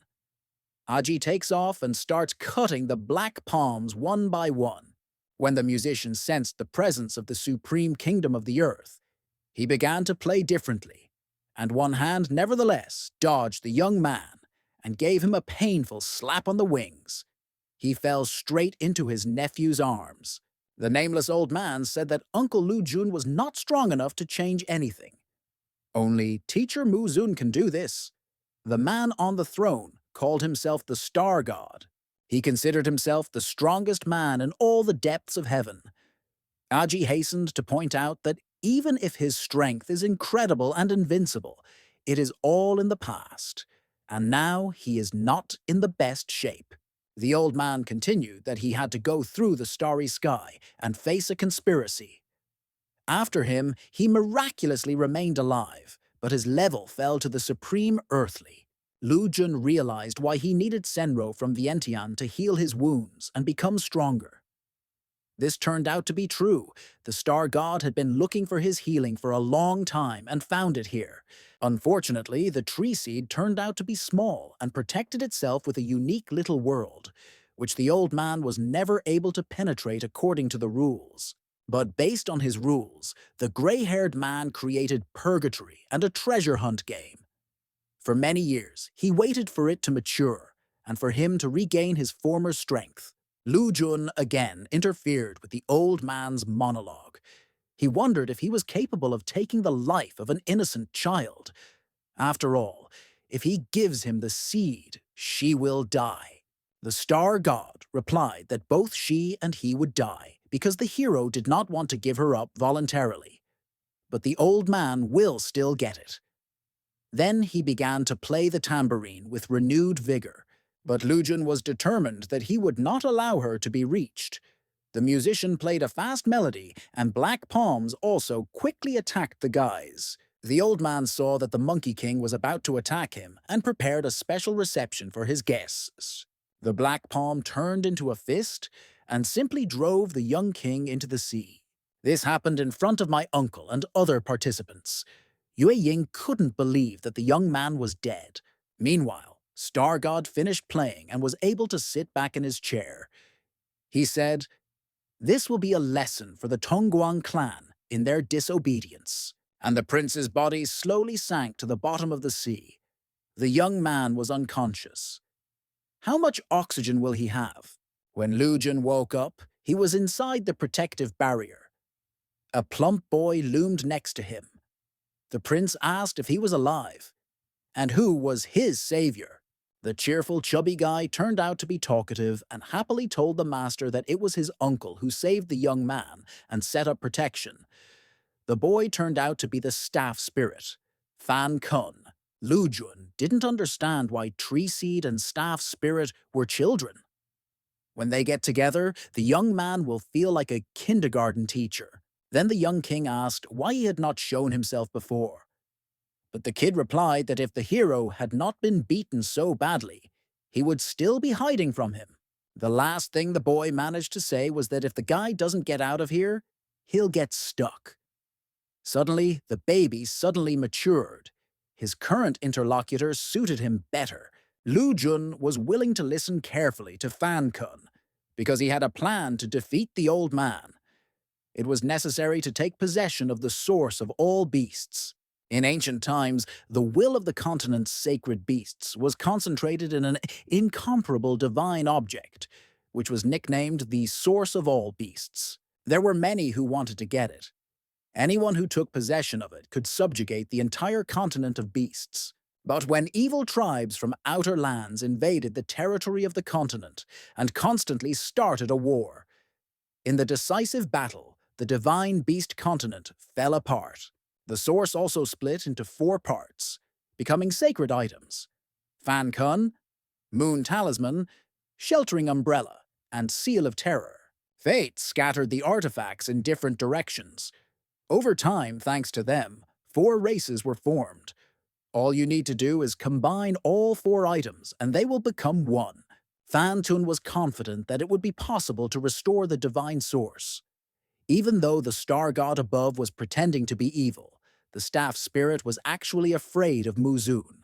Lu Jun was made to laugh by his fear of the great master, and he quickly changed the topic because the most important task was to unite the artifacts. The young prince knew the owners of all the items, but the problem was to call them for help. After all, the star god will not wait for the young man to return from his journey with help. But the cheerful Fan Kun had his own accelerated methods to gather friends. After all, the staff is one of the first main artifacts of the whole 4. He was going to give the order, and they would be here soon. The spirit began to show strength. He fired 3 arrows which were supposed to notify the lunar talisman, Yue Lao, the Umbrella Maiden, and Xiao Yin, the Seal of Horror, about the meeting. In the message, he added that help is needed. Everything looked very cool. Lu Jun was impressed by such cool capabilities of his weapon. The water around the protective ball parted, and a blue beam began to descend on the guys from above. The baby was very happy. He boasted that his uncle was very authoritative, and it was simply impossible to resist his order. A blue beam pierced the golden dome, and the guys were free. A throne appeared at the top, and an old man sat in it. Lu Jun pointed to the enemy and asked, Is this the illegitimate brother that Fan Kun called? The boy was ashamed and replied that apparently there was a mistake. And on another continent, in the South Sea, Sanjia and Yunwu fought bravely for their territories. The Silver Emperor fell into a coma after the siege of the Lion King and the Boar Emperor. The enemy army was advancing. The guys were suffering losses. The forces were not equal, but they still continued to fight. Suddenly, the guy's umbrella began to vibrate. Sanjia did not understand why this was happening. Was it really caused by the same divine object? What he was most afraid of was that Lu Jun, that his brother was in danger and needed help. But what can you do? Your friend's life is in the balance. But here the young man is also needed. Sanjia consulted the queen of the red-eyed frogs. From the rainforest, they had to retreat to the South Sea and then to Ziwan. Of course, the attacks will continue, but the girl would still be with the boy until the very end. She didn't care what he chose. He was grateful for her support. Sanjia releases his artifact to his brother. The queen, in my opinion, falls in love with the guy. She likes it more and more when he is at home, because his speech becomes normal and more voluminous. And near Purgatory, the old man played again. Now he has played the Golden Warrior. He waved his blade near his master so that no one could interfere with the enchanted melody. Lu Jun turned to the staff. He was curious to know when support would come. The artifact replied that very soon everyone would be here. And so it happened. The prince saw the sheltering umbrella approaching. The artifact came closer, and the young man could see the spirit of the object. The mermaid girl woke up and asked if he called her. She realized that in front of her was her master's brother. The mermaid acted uninterested. She said that she did not have time to talk. This was a hint that she needed to end the battle as soon as possible. The star god noticed that another divine artifact had joined his victim, but he reassured himself. Because nothing would change, he could deal with everyone. The staff asked to unite and fight against the evil old man. The Umbrella Maiden was confident that she, as an important addition, could quickly bring victory. The artifact turned into a shield, and Lu Jun was able to defend himself. He easily repelled the old warrior's lightning and could withstand his blade. In the territories of the north, in the Shinzo region, there was also a war. The Lion clan unexpectedly invaded the lands of the Frostwolf clan. Ling Xiao ordered to follow her. The wolf leader was worried that this would be a difficult battle. He asked the empress to be very careful. The army behind was already eager to fight. The girl felt that her moon talisman was resonating. She realized that Lu Jun was calling on her artifact. Perhaps he was in trouble. The leader was glad to see the empress return. Under her command, they will be able to stop the enemy invasion from the western desert. Go Dahu caught up with Ling Xiao and was about to help. He arrived with his tough team of northern dogs and was going to contribute to the outcome of the decisive battle. The empress also could not resolve such an issue without her younger sister. She asked Xiao Kai if she wanted their talisman to save the young Monkey King. The girl was in the Ling Xiao sea of energy. As soon as she heard what her sister was asking her, she began to beg to save the hero. After all, he saved them. The wolf leader warned the empress that without the divine item, they might lose this battle. But she replied that her friend needed help. Go Dahu also believed that Lu Jun was a good guy, and it was too early for him to die. And if they fail to protect the lands, they will certainly be able to restore them. Ling Xiao then sent out her moon amulet because she couldn't let the young man die, and then prepared to attack with the enemy. And near Purgatory, the enemy never ceased to test the strength of the Sea Brothers' shield. The young man broke the stones under his feet from such strong confrontations. The Sunhaya artifact decided to clarify why the staff called only him. To which Fan Kun replied that not everyone had arrived yet. Lu Jun saw that Xiao Kai's amulet had also appeared. The Umbrella Maiden greeted Yue Lao. The talisman spirit was the grandfather. The elder cleared his throat and said that his journey had been long. He assured the young man that he should not die here. After all, the wolf girl would be very upset. Lu Jun thought that Fan Kun was a booster, Umbrella Maiden was a shield, and Yue Lao had entered the hero's body. The divine items noticeably made him stronger than he was before. This means the chances of winning have increased. While the young man was waiting for the last artifact, he allowed the star god to strike with his blade. The prince shouted that he would definitely return alive and meet his friends again. Hearing the guy's screams, the old man became curious, because the three divine objects were indeed working together. He remembered the source of all the animals and the four fragments. Star God couldn't wait for the remaining talisman to appear. He did not stop playing the tambourine so that the young man would not relax. And the last amulet was in the western desert. The Golden City was under the rule of the Lion clan. The king was sitting in the palace, and the seal of horror stood next to him. The figurine began to glow, and the leader was delighted. The time had finally come, and Fan Kun summoned him. He had long dreamed of joining the rest of the mascots. The Lion King wanted to set out to become the main ruler of the continent. Near Purgatory, everyone was already waiting for the seal of horror. How can you be so unpunctual and allow yourself to be late for an important event? Lu Jun couldn't wait to start the real fight, and all three spirits gathered in safety. They had a separate party. Fan Kun was indignant because the old man was a strong opponent, and even with their help, the young man would not last long.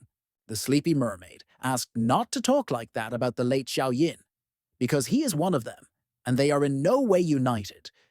She said that even he will not appear. They will still have to fight, because that is what they are here for. Grandfather knew that the Terror Seal had always been too stubborn. It seemed like he just didn't want to come now. The three decided to start the battle without the missing element. Putting their hands together, the spirits sent all their strength to Lu Jun. The young man waited until the enemy attacked again. He swung his staff and smashed the blade. The old knight lit up and began to turn into smoke, through which it was impossible to see anything. Yue Ying saw how powerful the deity was. She could no longer allow Lu Jun to fight alone, but the participants said that if the young man dies, then so will they all. Aji was seriously injured and will not be able to help his nephew. He decides to call his cousin. He sent her an encrypted signal for help. Everyone hoped that Juyu with her Jizun level would be able to influence the outcome of the battle. The message has already reached its addressee. She dissolved the black bird and found out what happened. The girl realized that they were in danger and decided to thoroughly understand who dared to offend people on her territory. Nothing was hidden from Juyu, and she decided that with the hands of Lu Jun, she would put the star god in her place. The girl saw that there was no fourth artifact and helped the hero with her phoenix armor so that he could use it instead of the seal of horror.